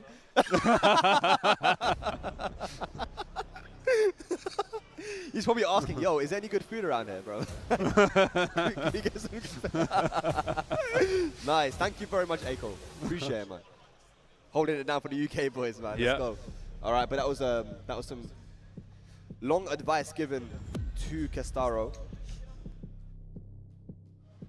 Let's see what advice he got and if it's going to work out here. Going back into it. Yes. I didn't see. Did we go to stage select or character select? I think that, I mean, I don't see him going to the character select now. It's going to be the Howard Estate. So we have 3 breakable walls as well as the balcony as well. But I feel like Rukang, Bob, he does well on this stage as well. I mean, Hell Sweep mix-ups, you know, you get launches with all those wall breaks. Yeah. But it's going to be an interesting match. Let's get into it. Let's see if Kastara can bring it back. Let's see if the coaching could work for him. Yeah, let's see what sort of adaptation he's going to make here. Is he going to go even more on offense, or is he going to try to slow things down a bit? Yep, see the approach.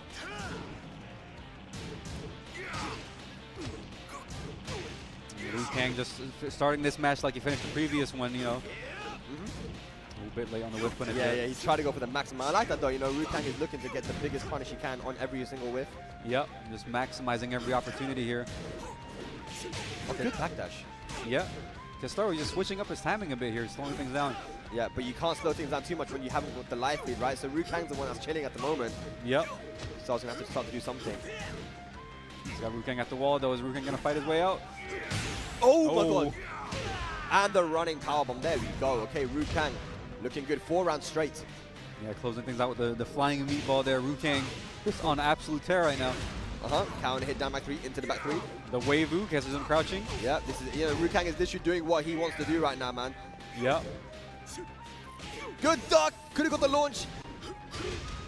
Punish. Yeah, nothing too scary to get hit by in that situation if you're Rukang, so just holding back. Good block on the low, down 1 chop, gets blocked, but not much to work with now. Kastara as Rage has been used. Rukang with a huge life lead. Yeah, and this is very awkward for Kastara to find a way in here.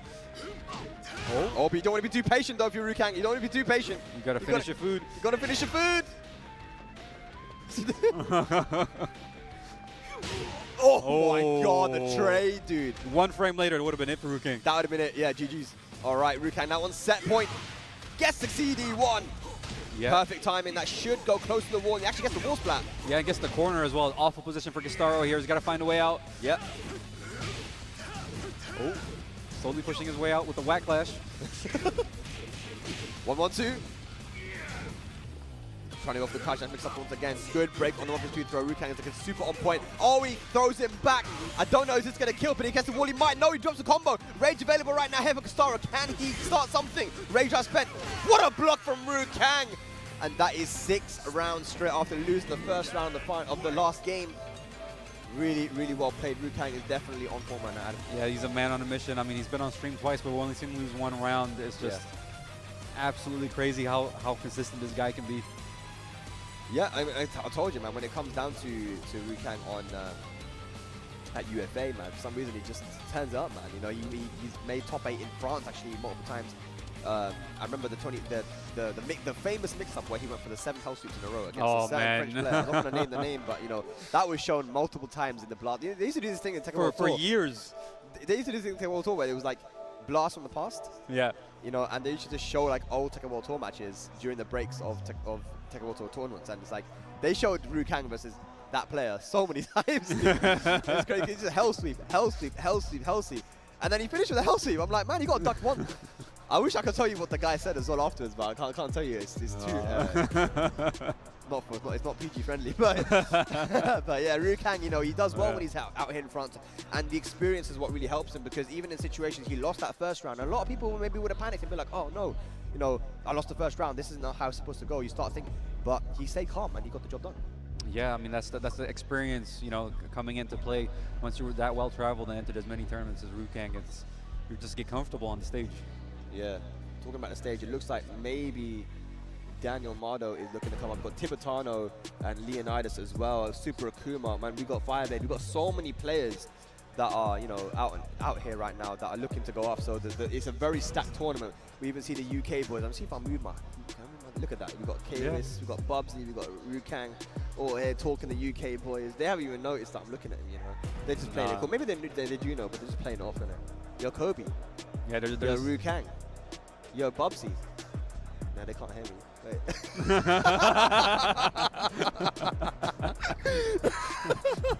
It's gonna be Bubsy, innit? Who's the one? Yeah. Oh my god, yo! Oh, let's go. Yo, it's Leonidas versus Super Akuma. It's the run back from the mix-up. Tell him how it went. Shall I? Tell him. Do you know what? Okay, so Leonidas, I didn't actually Actually, I did watch the match. Yeah, Leonardo's won, bro. I mean, the thing is, okay, so the Eddie matchup against Akuma is, like, I don't think Akuma has a bad matchup, but if there is one, it's probably... The death stare. He's like, really? Really? You gonna do me like this? It's probably Eddie. If there is a matchup that is not good for Akuma, it's probably Eddie, right? So there are certain things where Eddie, like Akuma just can't punish Eddie, right? In certain situations. And because of Eddie's backdash and his keep out, he's got one of the best backdashes in the game, means that Akuma can't really easily get that clean hit down 3 as he wants, and then side step 2+4, relax, you know, that goes under the fireballs. There are actually so many things, and Leonidas specifically has done a lot of research in this specific matchup, because when we watched him at the mix-up, you know, it was the biggest upset of the tournament. One of the biggest upsets we've seen in European tournaments, because nobody was expecting Leonidas to win that, but he did, and he played really well. The anti-airs we saw with the Eddie back 4, the jabs, it was all done perfectly. But since then, you know, Super Akuma has done practice against Eddie. You know, he's learned a bit more, and you know, I feel like this can be a bit more competitive, man. But I'm expecting again the Akuma versus Eddie. What might be crazy if Leonidas wins this first game, I wouldn't be surprised if Super Akuma goes to Armor King. Really? I wouldn't be surprised. I wouldn't be surprised though, you know. But we'll see, we'll see. I mean, Akuma definitely has the tools needed to win against anyone, right? And Super Akuma's played against Eddie's before. This is just an opportunity for redemption in France as well, right? Yeah, I mean, this is the last chance saloon for these players to go out strong in Tekken 7, right? At least on home turf, or the Super Akuma just going out in front of their home crowd, taking home that trophy. I mean, would be a nice way to tie up Tekken 7, right? Yeah, absolutely, man. All right, well, there's definitely more on the line than just a win here to get through into the bracket, because this is a run back from the mix-up. Here we go, Malta versus France, Super Akuma versus Leonidas, and we're starting off on the last day on Earth. We don't have walls here, we have caravans and cars, bread. It's a bit of a weird stage, Adam. It is a bit of a weird stage, but I mean, the Buki walls as well. The Buki walls, man. Yeah. Let's get into it. Winners finals of the pool. Yeah, let's see. I mean, you don't want to end up on the loser side in a one-day tournament, right? Because the amount of matches you have to do back to back to back. Yeah.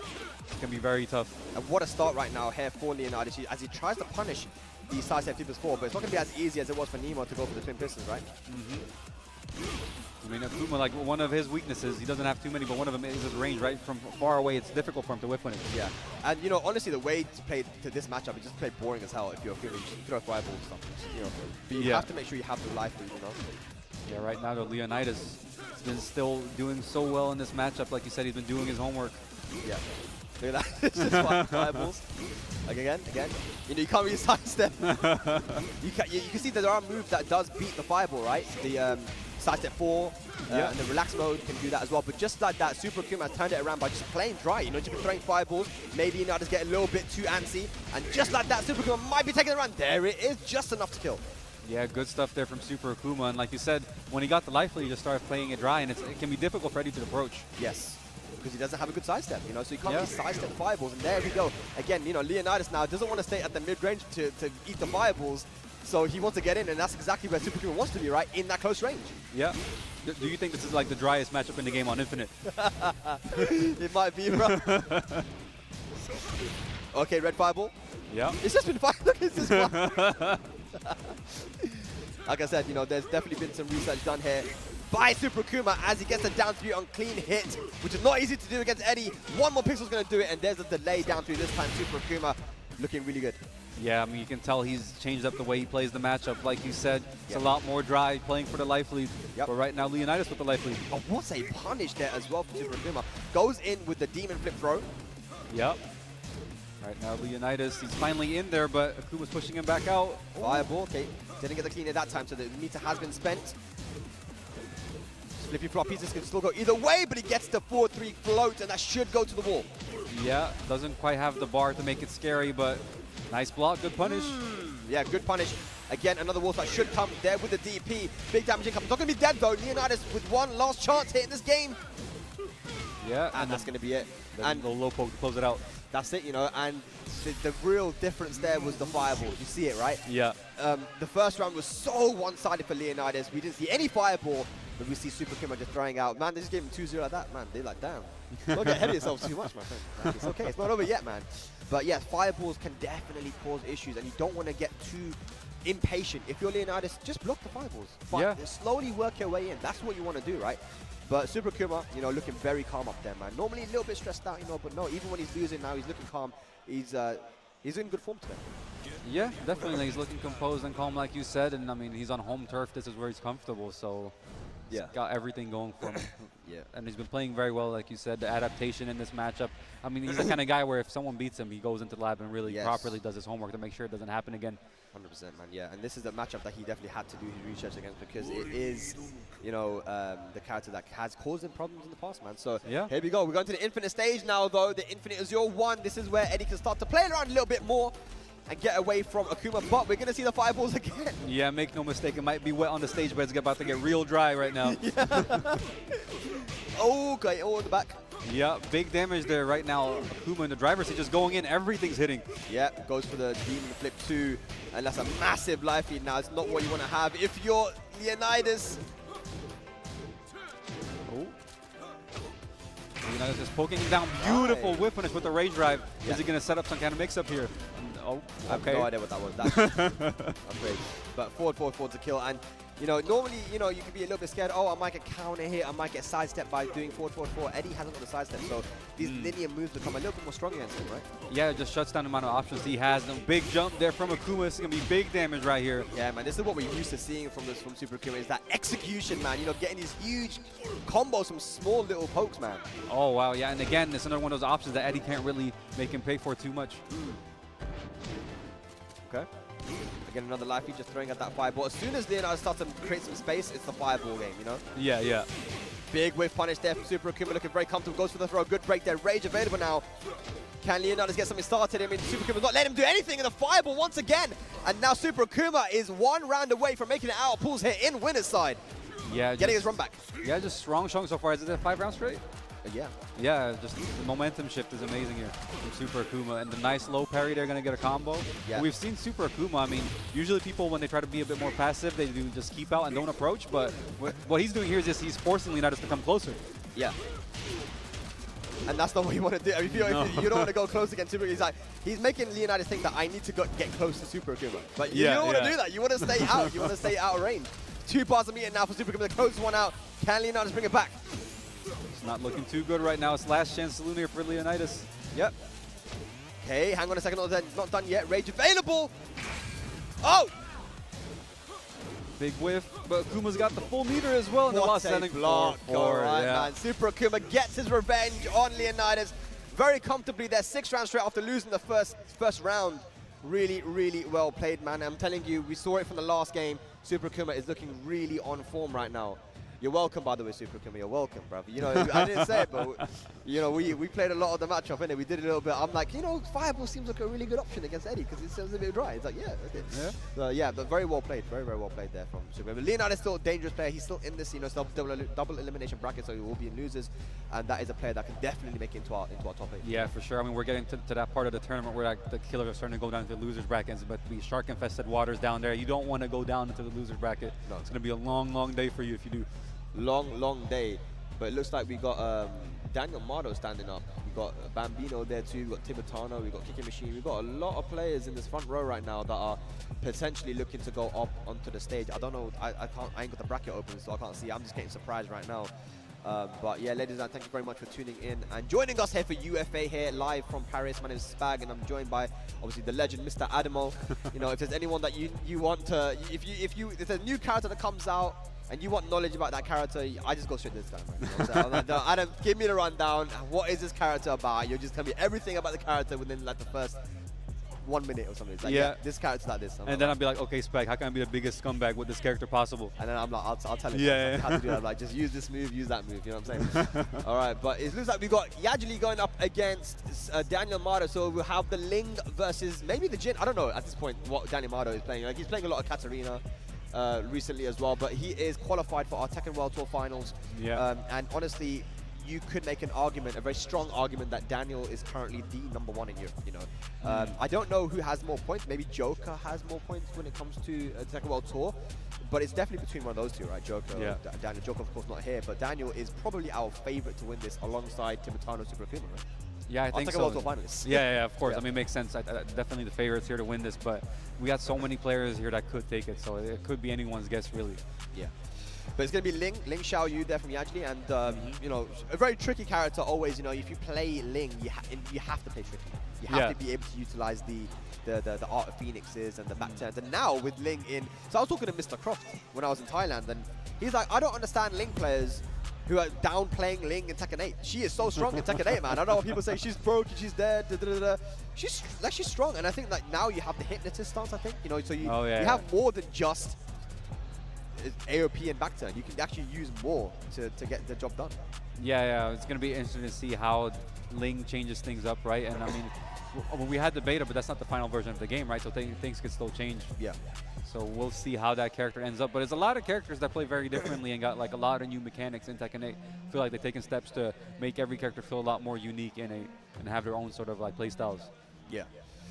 Well, this is the winners finals of the pool, so you know Yajli done a very good job. You know this tournament is very stacked. But Daniel Mardo, no surprises that he's made it here. But actually, you know, in the past I would have been surprised. I'm not gonna lie to you. In the past I would have been surprised that Daniel Mardo made his winners finals in the pools, because as strong as he used to lose it. I remember I was in Paris and I was commentating one of the Tekken, the France tour tournaments, right? And I just saw Daniel Mardo just lose to some guy like some other people, and he just. I remember the commentators were sat next to the players as well. He just looks at me, he's like, I don't know, man. He wasn't even upset, he's like, I don't know. Yeah, he was just smiling. He's like, I don't know, dude. At this point, he just lost so often in tournament. Even though we knew how strong he was, that it became a bit. I just remember him playing. He got launched for something, and he just looks at me and smiles. Like, I don't know, I mean, the thing about Mato is like, he's been grinding for so long, and he's always been known as a strong player, right? Yeah. But for a long time, he was just like, he's a casual monster. Like, he'll beat anyone up, but he had a really, really like hard time beating people in tournament and like getting these good placements. But now he's been so strong in tournament. He's been very consistent, and he's so well traveled at this point as well. He's got all that experience behind him. Yeah. And, you know, he even had the experience behind him for traveling before as well. And I feel like in tournament, he did a lot better in Asia than he did in Europe. Even Arslan Ash said that, you know, the Europeans have a scary playstyle, man. Like, he goes that you know, when he goes to America, he goes that he feels comfortable because he kind of knows how a lot of them guys play. But when he goes here, he goes, man, I just can't. Some of you guys play so crazy. It's like it's hard to get used to. Like, one player will have a certain playstyle, another player will have. You can't just boil down Europe into one playstyle. You can't generalize it. We have everything. It's all kinds of flavors here in Europe. Like. Yeah, exactly.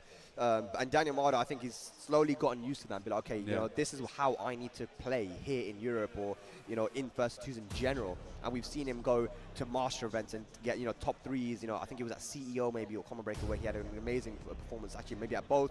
And then, you know, he won the Ivory Coast event, and, you know, he's got a lot of points now. I think 800-ish points now on the Tekken World Tour. I think he's in the top 8 or top 10 of the league. Yeah, very comfortably qualified. Very comfortably qualified, yeah. And it was early on as well where he got those points too, along with Joker. So, yeah, I mean, this is someone that could potentially win the whole thing. You know, people know how dangerous he is. But we have to talk about Yajli as well. You know, strong Link player, has been grinding the game. I've been seeing, you know, sometimes I watch, you know, Blackbeard and other guys play, you know, Discord stream, and I'm like, oh, she's playing late night, you know, in ranked and playing people. So I know that she's been banging out the game as well. So here we go. Did you see what characters were picked? No, but I assume that we're going to get the Xiao Yu. I don't know who Mato's going to bring. I mean, Katarina or Jin? Let's see. The Katarina. Yeah. So do you have any preference in this matchup? You have played a decent amount of Katarina. How do you feel about the Ling matchup? I think that Katarina's mids can be very strong against Ling. Obviously, you also have the whiff punishment with the hop kick. Back one as a 14-frame low hit in mid. And track sidestep right, which is good against AOP, right? Yeah, so she has options, but either way, let's see if Daniel Mardo's going to be ready for it. Yajli versus Daniel Mardo. Yeah, we got the throwback Ling on Tekken 4, I think. Yeah, I didn't even know that was a thing in this game. Neither did I, yeah. It's crazy. All right, nice duck. Yeah, Mardo's going to get the wall carry here. I think Daniel Mardo does like to use the Katarina just because of how explosive she is, and you know, looking at certain moves like the down back 3, which you just saw him use, you know, it is something that isn't actually reactive on PS4. Yeah, I mean, it's very, you know, like people like to play on PC a lot, but then when they come to PS4, you know, it's a different thing. What is she doing? Oh my god, could have punished the 2-2 there, -12. Oh! She's dancing. Oh, she's dancing. Twirling. Oh my god! Oh. Yo! Catches him ducking as well. Down back. Yo! Oh. Yo, let's go. This is what we came here for. And you said, like, it's Europe. Like, we have so many different play styles. It can be very hard to just pin down players and understand the way they play. Yeah. Okay. Whoa! Yo! The float on the hop kick, that was mad! It was absolutely crazy. I was so ready for it as well. No break, but he turns around. Yeah. Oh my god, okay. Yo, Yaji is fighting right now and it's looking good. She's definitely a certain mix-up from stance. She's in the driver's seat. Mado on the back foot, but trying to bring it back. Big trade for Yajli. Wait, caught him ducking again. Oh. Aye. Rage available. Down back 3. One more, he's going to do it. Nice! Oh. Oh, the 2 hits. Finishing the string, and again, the little wave. Yajli just having a good time up there. He's definitely enjoying himself, but Daniel Mado, you got to be careful. You know, he's very dangerous. You know, he's going to start to figure out what he needs to do, and that is one move that's very important. Using that back one just to track and to beat a lot of the stance stuff, right? Yeah, but I mean, Yajli just utilizing the whole move list here is going to be very difficult to keep her pinned down. So elusive. She's utilizing the stances really well. This is exactly what we said before the game. That Link players really need to be able to utilize everything, but that is what you got to watch out for. Don't overextend, because one hop kick and look at the damage here from Katarina. Yeah, especially against a player like Mado. He's so on point with the whip punishment. Now Yajli got a chance here with the rage. Got Mado in the corner, no break. No break, okay. Rage available still. Good Oki, hang on a second. Oh! Shooting stars. Nice, good low parito. Daniel definitely needed that one. Yeah, good awareness there from Mado, and unfortunate there from Yajli, only clipped with a part of that move. Yep. But Yajli just making it so awkward for Mado to approach. He's just sort of just waiting back and hoping he catches a whiff. Yep.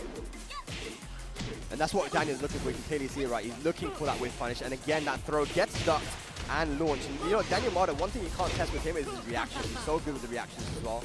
Yeah, so on point, and it's definitely something that he practices. Nice parry there from Yajli. And just good stuff, very simple stuff there from Daniel, utilizing the down forward one to catch the side steps and going for that 3-2-2 to finish it off. Yeah, Yajli got to switch things up on offense a little bit. Mado trying to finding a few openings by now. Look at that, just a couple of rounds that went Yajli's way, and Daniel Mado has turned it all the way around. Huge damage there with that hop kick combo. Yeah, maximizing the damage, but put his own back against the wall. Unfortunate angle. Nice whip punish there from Mado. So close to closing out. One more hit is going to do it, and the down forward one is going to take it. Daniel Mado brings it back in the first game. Yeah, and again, utilizing the back 1-2 in order to beat the AOP, right? This is what we said. Yeah. This is you know, Daniel is using the pokes perfectly in order to shut down the offense of Yajli, right? But those first 2 rounds, I mean, that could have, she just needed one more round, man. But I guess parting a little bit too hard. You know, Daniel's one of those guys, and you talk to the Koreans, you talk to some of these top players, you say, Daniel, you can't play the same way against them too often, because once he downloads and sees the way that you're playing, you know, you have to switch it up. Yeah, and he was finding these openings. You know, we saw the side step rights working out really well for Mado, catching a couple of hop kicks, you know, that he got from the whips from Yajli. Usually people go left, but he clocked that the moves that Yajli was using aren't covering the right side. Yeah. Well, let's get into it. Let's see what we're going to do. We're going to go to the Dragon's Nest. You know, this is actually a place that the Link players like to go to a lot. Back, especially when she had the Infinite, but they still go to it now anyway. The Linkfinite. The Linkfinite.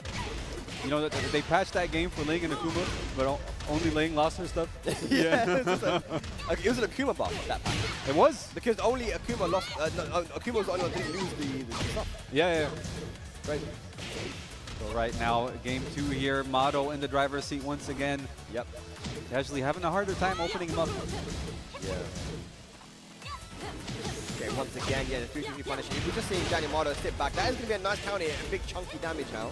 Yeah, can she create something here? Nice block. Wow, yeah, so good. Daniel Mado ready to block that rage drive. He took the mid and he's like, no, I'm still going to duck. Yeah. I know that rage drive is coming. I mean, Mado's defense so strong. Yajli, I mean, she's got plenty of chances, but just Mado's proving tough enough to crack. Yep. Gotta be careful not to whiff against Daniel Mado, because their hop kick is always going to be ready there. We've seen the movement now from Daniel, and that should easily get the wall. Yeah, good stuff there. Doesn't quite get the max damage. No punish on the up back 4. Yeah, that could have been launched actually. Link has a 14-frame launcher with standing 3. Yep. Mado putting himself to the wall again, but his defense is just so strong. Yeah. I think he's willing to take certain hits, but look at the sidestep into duck while standing 2. And again, it's going to be big damage. Yeah, we talked about earlier the sidestep right playing dividends here from Mado. Can he close out this round? No. Oh, hang on. Sidewall might save him though. Rage, I like that, you know. He didn't know what position she was in. It's not going to kill, but it's going to be one more mix-up. Yeah, smart option there from Yajli. What can Yo, she look do how here? far you went. Yeah, what happened? Unfortunate in Mado, they were capitalizing with the down forward 1-1. 1 round away from moving on the winner's side out of his pool. Yeah. Obviously our favorite to win this tournament there. We've got running 3 now. There's a perfect spacing from Daniel Mardo, just not letting Yagi get anything started. It's been all Daniel. Big Out counter it. hit, yeah, on the back turn one. Let's see if he can take him all the way to the wall here. Good combo. Yeah, nice stuff from Yagi. So unfortunate for the sidewall again. Yep. Okay, just throws it out. I like that. Yeah, big Can call she out. kill though? I think she can here. Nice. All right, Yagi on the board. Yeah, nice stuff here. Let's see if she can bring it back. It is the last chance for her to stay on winner's side. Yep. Punish, and that's what you can't do, man. That's why Katarina, I feel like, can do really well against Ling. Just, you know, if you start fighting a bit too hard, that hop kick is going to do 50% of your health. Of course, along with those posts, I can shut down the stances. Daniel Mardo looking really good. Head close one out. Yeah, but Yagi finds another opening here. Let's see what she can do. Okay, hang on a second. Oh.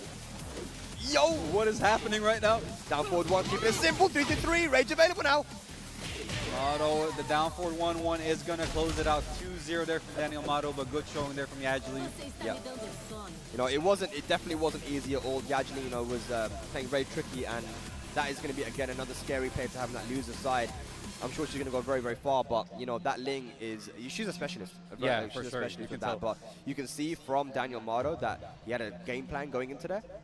You know, lost the first 2 rounds, and he was able to make adaptation very abruptly. You know, he was able to do his thing and, you know, get the options done. The side walking, the 3-3, realized that after down forward 1, she was kind of swinging a lot, so she down forward 1 on block into sidestep into hop kick. 1 hop kick, and this is something that Fergus said very early on in Tekken 7 in 2017. All you need is 1 counter hit. All you need is 1 hop kick with Katarina, and you know, you're basically won the round because you're at the wall. Now you can do forward 4-3 into up back 4. But back then you was able to do stomp into up back 4, and that did even more damage, right? So you're doing 60% of your opponent's health, and you got Oki. You pretty much won the round. I would love to see a statistic to see how many times, if you do that combo, how often Katarina is to win the round. You know, because it's just so much damage. And especially in Rage, like, might as well just shake the other guy's hand at that point. With the Rage drive at the wall is just doing a ridiculous amount of damage. It still does bad damage. I remember I did it in the version B of Tekken 7 pre-release, and that did even more damage. Do you remember back then, down forward 2-2 had mad pushback, 2-2 had mad pushback, and then the Rage drive, you guys can't believe it, but the Katarina wall Rage drive did more damage in the pre-release, and it was just like, boom, you're dead. He had like 80% left. You just did a sneak edge. You just killed him. Oh, that was good times, man. Good times. But yeah, we've got Kalak coming up against Fireblade for our winners finals of this pool. So we've got, you know, a top tier France versus France battle ahead. Yeah, it is the heavy guns coming out here. And I mean, it's bound to happen with the amount of French killers that we have here today. So we're going to see who moves on the winner's side, who on the loser's side. I don't know how it usually goes when these two play. Do you know? I don't know, but I feel like, you know, Fireblade is one of those guys you just can never, ever count out, you know. He's able to just beat anyone on his day, and I'm not even talking about just French players. I'm talking about players in like around Europe. You know, I've seen him come and just like put and internationally, I've seen him put hands on people that are just like, you just like, what the hell happened? How did Fireblade just do that? You know, it's like, but we know he's one of the strongest gym players we have in Europe, man. But Kalak, with looking at how he's playing versus Aiko earlier, like, and he's always a dangerous guy, man. He's so experienced. That's the thing. Yeah, also shout outs to Fireblade. We talk about character specialists, but I mean, this guy, he's the most loyal. This guy's repping the shoes, the pants, the jacket, the hoodie. Like, he's a full kit. Full kit. He's full kit, bro. Full kit. Yeah. Let's see if anyone at home knows how to complete that sentence. But he's a full. He is a full kit. You know, he's ready here, bro. He's repping Jin through and through. Let's see what we've got. Bambino in the crowd. We've got Daniel. You got Kicking Machine. He's getting already a little bit hyped for this one, but yeah, let's go, man. Kalak versus Fireblade. Let's go. Jin versus Lily, most likely, huh? Yeah, I mean, both these guys. I mean, Kalak does have some characters in his pockets, but Fireblade, you know, I mean, you can just look at him. He's a loyalist. Yes. It's the shoes, bruv. You know what I'm saying? Like, okay, I get the hoodie and the trousers, but man's got the shoes as well. That's how you know he's a loyalist. And that's you know, if you do that, you cannot change character. No, that's the thing. And he doesn't intend to. You know what I'm saying? All right, here we go. Lily versus Jin. Kalak versus Fireblade. Who's going to make it out of pools in the winner's side? We'll find out now. Another interesting preset. I have not seen some of these presets in all my life. Never. I don't know, like, where did they come from? All of a sudden, people just bringing these out in the last tournament. Now both players just poking out a little bit, but just like that, Fireblade is so good at just weaving in the LLRK, the Hell Sweep out of nowhere. Yeah. And you know, remember that Kudans versus me, the whole rivalry that they had, Lily was one of the characters that was chosen to beat the Mishimas, right? Yeah. I don't know how effective she is against Jin because he's more of a poking character, but you know, definitely decided that you've got to be careful of, and that's going to be a counter hit with the 4-3. Look at the combo as well. Kalak bring out the optimal stuff. And the forward 4, Root of Evil to finish it off. I was just about to ask you for the name, but you already knew. I've got it. I'm ready. You're a I don't know. Lily It's player just through the and Lily players. They say her move names way too often, bro. I don't know what it is. Well, And I don't have Kaden Trench. He knows all the move names in the game. He just knows every move name. Yeah. Right now, Fireblade just trying to push him towards that wall, but Kalak finding his way out. Forward 4. Yeah, and Kalak back to the wall. And I don't think he cares. He honestly, what the hell was that? Okay, what was that? Maybe expecting an electric to come out and he wanted to go underneath it. But you see Kalak, like I said, you know, he just throws that stuff randomly where you just don't expect him to do it. But yeah, this time a beautiful sidewalk on the Zen stance. Like you said, it's definitely a factor when playing against Lily, and Kalak is a specialist. He knows these situations. Nice duck. What a call out. But here we go, get up kick though. To get a free into the down 4. Kalak just keeping it simple, just poking him down. Get up 3s, man. Rip. Second name. Yeah, I'm glad. What do you think about that change? I don't know, you know. Why? It's the interesting change. But I'm happy because I used to get hit by get up threes all the time. I get counter hit, I'm dead. I'm okay with it, man. But here we go. Fireblade looking to win this round, though. Electric. Look at the pressure right now. Kalak's back to the wall. Didn't let him do anything. And that's Fireblade on the board now. Yeah, just turning up the pressure here. Just got to bring it back to take this first match. You don't want to go 1-0 down against Kalak. Yeah, the health teams have been finding their mark, just like you said, Adam, those LLRKs. Yeah, but now Kalak has switched up positions, but these guys are constantly switching positions right now. Yeah, just fighting back and forth the sidewall. The down 4-1-4, nice confirmed. Yeah, rage available now. Got to be careful, Kalak. Bit of a slugfest right now. Be careful. Yeah, I think Fireblade's very acutely aware of the fact that Kalak is one of those guys that can just throw out something crazy when he's back into the wall. Yeah, but Kalak taking advantage of that right now, but nice option there from Fireblade, just shutting down the movement from Kalak. Yep, really, really important. Final round now. Who's going to take it? No duck on the string. Yep. Kalak turning up the pressure right now. Oh, no punish. Yeah. Can go for the down jump punish on that back to 1+2, but Kalak looking really good right now. But Fireblade with no whiff punish. Oh! Down 4-2 duck, 1-2. All right. Can I get the wall here? What's the conversion? Nothing really. Good break. Good duck there on the string. Fireblade overextending. Didn't confirm at that time, just went for it. Hail Mary, but Kalak just showing how, you know, just how solid he is. Even in these situations where he's back to the wall in his final round, just so calm, able to duck the down 4-1-4 string and gets it right. Yeah, Fireblade, I mean, he tried to call out the side step away from the wall there from Kalak. He caught him a couple times in that round, but this time Kalak didn't bite and he paid the price. Getting some coaching right now. You know, I like this. He's taking a second, think things through, and analyze the previous match, see what he can do differently. Yeah, Kalak just not in need of any coaching right now, man. He's just a man on a mission, right? He's doing his thing, man. You know, he always turns up when it comes to these major tournaments, and even when it came to online tournaments, you know, when COVID started to hit and you know we were stuck at home. Even before that, Kalak was always the guy that was just placing. He's got so much experience, man. Even with someone like Fireblade who's super experienced, Kalak definitely trumps him in that department, right? So staying calm right now, but Fireblade not looking too shaken. You know, it was a final round situation, Adam. So let's see. What do you think he needs to do here? I mean, right now, Fireblade, I think honestly was playing really well. I just think Kalak was doing a better job adapting and switching things up. Because Fireblade, he had a lot of good call-outs, but Kalak switched things up. Yeah. You know, he kept things a lot more tight, a lot more close. You noticed Fireblade was freezing up a bit because he was scared of the side step, scared of like Matterhorn and stuff, and he took advantage of it. Yeah. And that's the thing, that mental advantage that you can have over your opponent, knowing that, okay, he knows I'm a crazy guy. I'll throw out some stuff at random, but they don't know when I'm going to do it. And then they become really passive and allow you to get back into the game because of it. So it's an interesting dynamic here. But we're going to the Cave of Enlightenment here, ladies and lads. Here we go. Definitely Fireblade did the right thing and taking a lot of time to think about what he wanted to do there. Well, let's see if he managed to find enlightenment in that time, or if Kalak is going to be moving on here. There we go. And you know, Jin's had a bit of a personality change now as well. I was thinking about it, power is everything. What is he saying now? I don't even know. It's like power isn't everything or something. yeah. Just switched it around. Power isn't everything. He's like one of those like TikTok people. He just like had a revelation. He just created a video about it. Okay, nice. Sidestep into the wall splat. Fireblade back into the round, trying to go for the 50-50. Nice. Yeah. From Kalak, the defense, hold it up. Good block there. Could have gotten a bit more. Oh. Good adaptation of the combo too. Yeah, gets a little bit of damage. Good stuff from Kalak, staying down, not taking the mix-up, and the movement coming out there. Yeah, he cancels the string and goes into the sidewalk. And, you know, we saw that against Eiko as well, right? Kalak just utilizing that really good Lily movement. Doesn't get the whip punish just outside of range, but locked and loaded, ready. Yep. One player just trying to find an opening. Good trade there for Fireblade, pushes him all the way to the wall. And right now, he's just bullying the legs. Yeah, and this is where Fireblade's found most of his success, right? When he pushes Kalak to the wall and starts poking away. Don't want to let him get out, though. Yeah, it's very difficult, though, because Kalak, you know, he's got that reputation, makes you hesitate, and he uses that time to get out from the wall. Good break there from Kalak. Very, very good break. Rage available now. Kalak, can he bring this one back? Fireblade backing off now.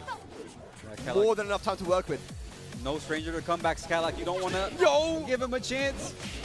Trying to go with the down back through again. Like I know it's a high crushing move. Maybe it will go underneath the electric or something. Yeah, and it's a counter hit launch as well, I think. Yeah. He bet it big, but didn't work out there. One round apiece in the second match. No down jump punish on that again. Yeah, I guess sometimes it whips in certain ranges. Yeah, and it's like some players, down jab isn't a lot of damage, so sometimes you might just take the frames and go for something else. Yeah. Okay, Firebin now puts Kalak into the corner. This is a great position right now. Right where he wants him, but Kalak trying to find a way out. Oh yeah, there it is with the sidestep from Lily, one of the best in the game. Kalak now moves onto set point to move out of pools in winners. Oh, countered on the Matterhorn, actually caught him. Yep. Catches him ducking, and we go re-walk up with the can. Big damage. Yeah. Can he close out the round? Oh, good punish there from Kalak. Uh-huh. Uh-oh. Oh, he had it. Could have been a balcony break there. Yeah, he could have confirmed it. Sidewalk there. Rage available now for Kalak. Oh! Look at the plus frames! Normal throw unbroken! And that's gonna be it. Kalak taking it over Fireblade 2-0. It was competitive for sure, but Kalak, again, Adam, like we said, just too strong on the day. Yeah, just too strong. I mean, you saw the way he was able to adapt to Fireblade's pressure. He couldn't really get his offense started too well against him. You always find a way to shut him down. Yeah, maybe that little mental part of the game as well, where you think, damn, like he's got that sidewalk available. It's all about timing. He's got such a weird timing, Kalak. If you've ever played him, you can tell like he understands you very quickly, and he's able to adapt to and change up when he sidesteps, when he presses buttons and all that kind of stuff. And it's just that timing change which kind of really caught Fireblade's off guard, I think. You know, because he was making the right choices. You saw a couple of times he was using the right move to catch the sidewalks, right? Yeah. But then he wasn't able to do it every single time because Kalak was just doing nothing sometimes. Yeah, I mean, that's the kind of player Kalak is. He's one of those players that's very good at being able to understand just what you're thinking in any given moment. So when he gets to read on you, it feels like he's reading your mind, you know, because he understands what mood you're in, what you're worried about, and what you're trying to do. Yeah. This is a mental game more than anything else, man. That's what I feel like. But here we go. Our next match coming up on the stage. And we keep getting matches like straight on, man. Shout out to the organizers here for UFA, man. There's no messing about. Yeah. Just straight getting game after game after game. And this is sick, man. So our next game is going to be an international one. It's going to be Rukang going up against Kicking Machine. Kicking Machine, I believe, representing Turkey. And from the UK, of course, Rukang. Now, this will be a Hwarong versus Bob matchup. I feel like Kicking Machine is one of them guys who, you know, soon he's gonna have a big break. Like he's gonna get one of these massive upsets in a tournament and get a huge placement. You know, and people are gonna start talking about it because I feel like his Hwarong is very refined, but maybe he just needs a little bit more tournament experience. But he has been getting that because he has been traveling a lot to Tekken World Tour events this year. But he's going up against a veteran player right now, Rukang, and someone who has a lot of experience against Hwarong as well. Yeah. Like, you know, if you think about it, you know, Kwis versus Rukang, that is a matchup that has been played a lot. So Rukang kind of knows the matchup. And the UK is full of Hwarong, you know. Yeah, historically. sure. You know, Starscream, EX Soldier, Haroon, Kwis. You know, there's a lot of people. False God, you know, also used to use Hwarong. Yeah. So, you know, I know Kicking Machine has a different style, and let's see if that different style is actually going to work against Rukang. Yeah, let's see how he's able to switch things up. I mean, sometimes when you play a matchup so much, especially against one person, right, it could end up being like a disadvantage. Yeah, detriment. Yeah. Because like you get so used to their playstyle, and if you come across someone who's very different in their approach, like plays a completely different way, it can throw you off really hard. Yeah, that's literally what happened to me. I used to play this guy called Ice Beam back in the day. Yeah, you know yeah, Ice Beam, right? With his Lily. His Lily is so unique and crazy. And then I played Kalak, and I'm like, man, I thought I was good against Lily, but I mean, this is a completely different style, you know. But let's see. We're getting into it here, and it's going to go back to the Cave of Enlightenment. It's going to be Bob versus Hwarong, UK versus Turkey. Kicking Machine, Rukang. It's versus 2 action to make it out of this pool in the winner's side. All to play for. Let's go. get right into it. I mean, these matches have been great so far. We have been going through these pools at a breakneck pace, and there's a lot of killers in there, so I hate to be in losers right now. Yeah, and the jab is going to be so important to use for Rukang as well, because Hwoarang, if there's one thing he struggles against, is those really strong high moves, right? Because he hasn't got a lot of high crushing options, right? Yeah. But yeah, Kicking Machine, his execution is so good, man. He's been getting that JF assault all, even yesterday in the team tournament. I didn't see him drop it a single time. He is on point with that. Yep. Early lacking now. Oh, but the CD1 claps him at the side of the head. A big smack, and let's see what Rukang can do here. Breaks the balcony with the back three. All the way from there. Oh my god. Oh, the whiff. Uh-oh, mix up time. Goes for the throw, unbroken. And Kicking Machine with the first round. Yeah, Rukang, they're not breaking the 1+2. I mean, you're forced to have to break that throw after you block that kick that he did there. Especially here now, because it does break the floor. We have a floor break at the moment. He's looking for that 1+2 throw. That jab, again, should interrupt. You guys don't know how important it is to just go for that jab, because it just completely shut down all of Kicking Machine's offense. Yeah, and right now, Rukang with the big payoff on the slide, gets the floor break, and right now he's got Kicking Machine by the wall. Oh, okay. One sweep. Gonna test the legs, test the legs. Yeah. Nice block. Nice. Oh, he doesn't stay ducking for the second hit, though. Rukang, no conversion. You have to stay ducking, but we see Rukang now testing the legs a little bit. Yeah. Maybe going for down back three. He doesn't want to go for too many hell sweeps, as it is quite risky, but just seeing what he can get away with right now. Yeah. Both these players right now slugging it out, though. I mean, both these players like to be on offense, so they want to get the momentum behind them. 100%. Look at that hell sweep. Look at that two. He's going to go for it again. One more hit to finish it off, and he delays the second hit of the down forward one string. Rukang really looking good at the moment. Yeah, definitely putting that fear into Kicking Machine. I mean, we talked about it earlier with Cadillac, but Rukang is one of those players who's got like a reputation for doing certain things. Yeah. Really messes with your head when you're playing against him. You get that mental advantage of your Rukang, man. You're thinking, damn, he's going to go for the lows, but no, he goes for the mids instead. Yeah, you don't want to be the guy that eats another 7 hell sweeps in a row. Nice duck there on the backlash. Backlash, yeah. Thank you. All right, rage available now here for Kicking Machine. We know what Hwoarang can do, but a power crush to finish it off, and Rukang 3 rounds straight after losing the first round. It seems to be the same pattern, you know, every time you lose the first round and just clean sweep after that. He's just so assertive with his offense. It's so difficult to stop him. Yeah. He just does not want to hit the brakes at all, and Rukang, he's really just perfected this playstyle. Unfortunately for Rukang, you know, if he loses the next match, you know, we have Kawis in the crowd right now. If he's not on commentary right now, he'll be coming up next, but you know, he can maybe go up and give a little bit of advice to Rukang as well, as he is our #1 Hwoarang in Europe, you know. But yeah, like Kicking Machine though, he's looking, you can see he's looking dangerous, but Rukang just picking his shots at the right time. Even that power crunch was really good there. Yeah, for sure. I mean, Rukang is just, when he gets his momentum going, which he has been all day today, he is so difficult to stop. Rukang with momentum behind him is one of the most dangerous players in all of Europe. Yeah. All right. Again, just looking very serious, and you know, he, like I said, he hasn't had a lot of sleep as well.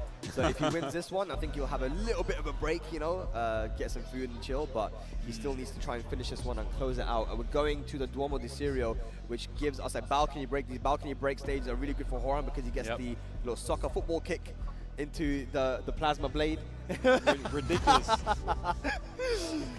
Sorry, Bubsy. All right, let's go. Duomo di Serio. Let's get into it here. 1-0 to Rukang, Kicking Machine tie things up here. Rukang going to be moving on the winner's side. Off to a good start here with the counter hit. Gets a counter hit. Straight wolf splat into big damage down to him. Well, why is that a thing? I don't understand, brother. Absolute chunks for Kicking Machine with the position switch. Good stuff. Big whiff. No. Off the punish. Yeah. Crouch dash one again. That was a counter hit. Look at the damage. Go for back three. Yes. Gets a little damage there. Into the running power bomb. And Rukang 4 rounds up. Yeah, Bob is a wide boy. He tried to sidestep, but the man has girth. Okay, down at 3. Okay, no punish. That is -10, I think. Yeah, wrong punish. Bit of unfamiliarity there for Kicking Machine. Yeah. Rukang with the 1 sweep, 2 sweep. Uh-oh. Can we get a free sweep? Nah, he should have done it. Okay, nice. That's what with the sidewall actually going to save Rukang there. No way, he gets a wall splat. Oh, he almost did. Just framed though. Sidewall again. Can he convert? Sidewall saves him again. Mix up time. Nice punish there. 5 rounds straight had. Yeah, I mean, lightning speed already. Rukang's 1 round away from moving out the pool on winner's side here. Looking very strong today. Definitely, I think, the most dominant player today we've seen on stream. 100%. Yeah, him and Super Kim have been looking so solid. And Cadillac bot. Look at the hell sweep. Uh-oh. Oh, watch out. Oh, he went for 4. Yeah, but he delayed the get up this time. Yeah. Back 3, good. Hang on a second. This could be good for Kicking Machine, but they get up 4. And the down back 2 to finish it off. Rukang will make it out of winners. into the bracket. Kicking Machine still has some work to do, but Rukang, he's been looking so strong today. Takes it 6 rounds straight against Kicking Machine after losing that first round. Yeah, he's definitely one of the people to watch today, just the way he's been on a tear non-stop. I think he's lost 1 round on stream in 3 sets. Yeah. Just crazy play there from Rukang. Yeah, no, he's definitely speedrunning right now, man. He's someone that always does so well when he comes to France as well, you know, and UFA, you know, he made it to top 8 last time. We might even be getting, like, I wanted to see the bracket because I want to see if Kalak and Rukang actually lined up to play, because that will be a run back from top 8 of UFA last time, right? So, yeah, man, it's been good game so far, man. We're kind of getting through these matches really quickly, and the winners finals have been quite competitive. Yeah, I mean, a great show here at UFA, you know, and I mean, just an amazing tournament in general. Been blessed. Yeah, it's been good, man. It's been good to have you guys as well here joining us. Don't go anywhere though, guys, because we are going to be getting some more Tekken action. We're going to see who's going to be making it into that bracket, into that top 16 and top 8. But for now, we're going to have a 10-minute break, and when we return, more Tekken action at UFA.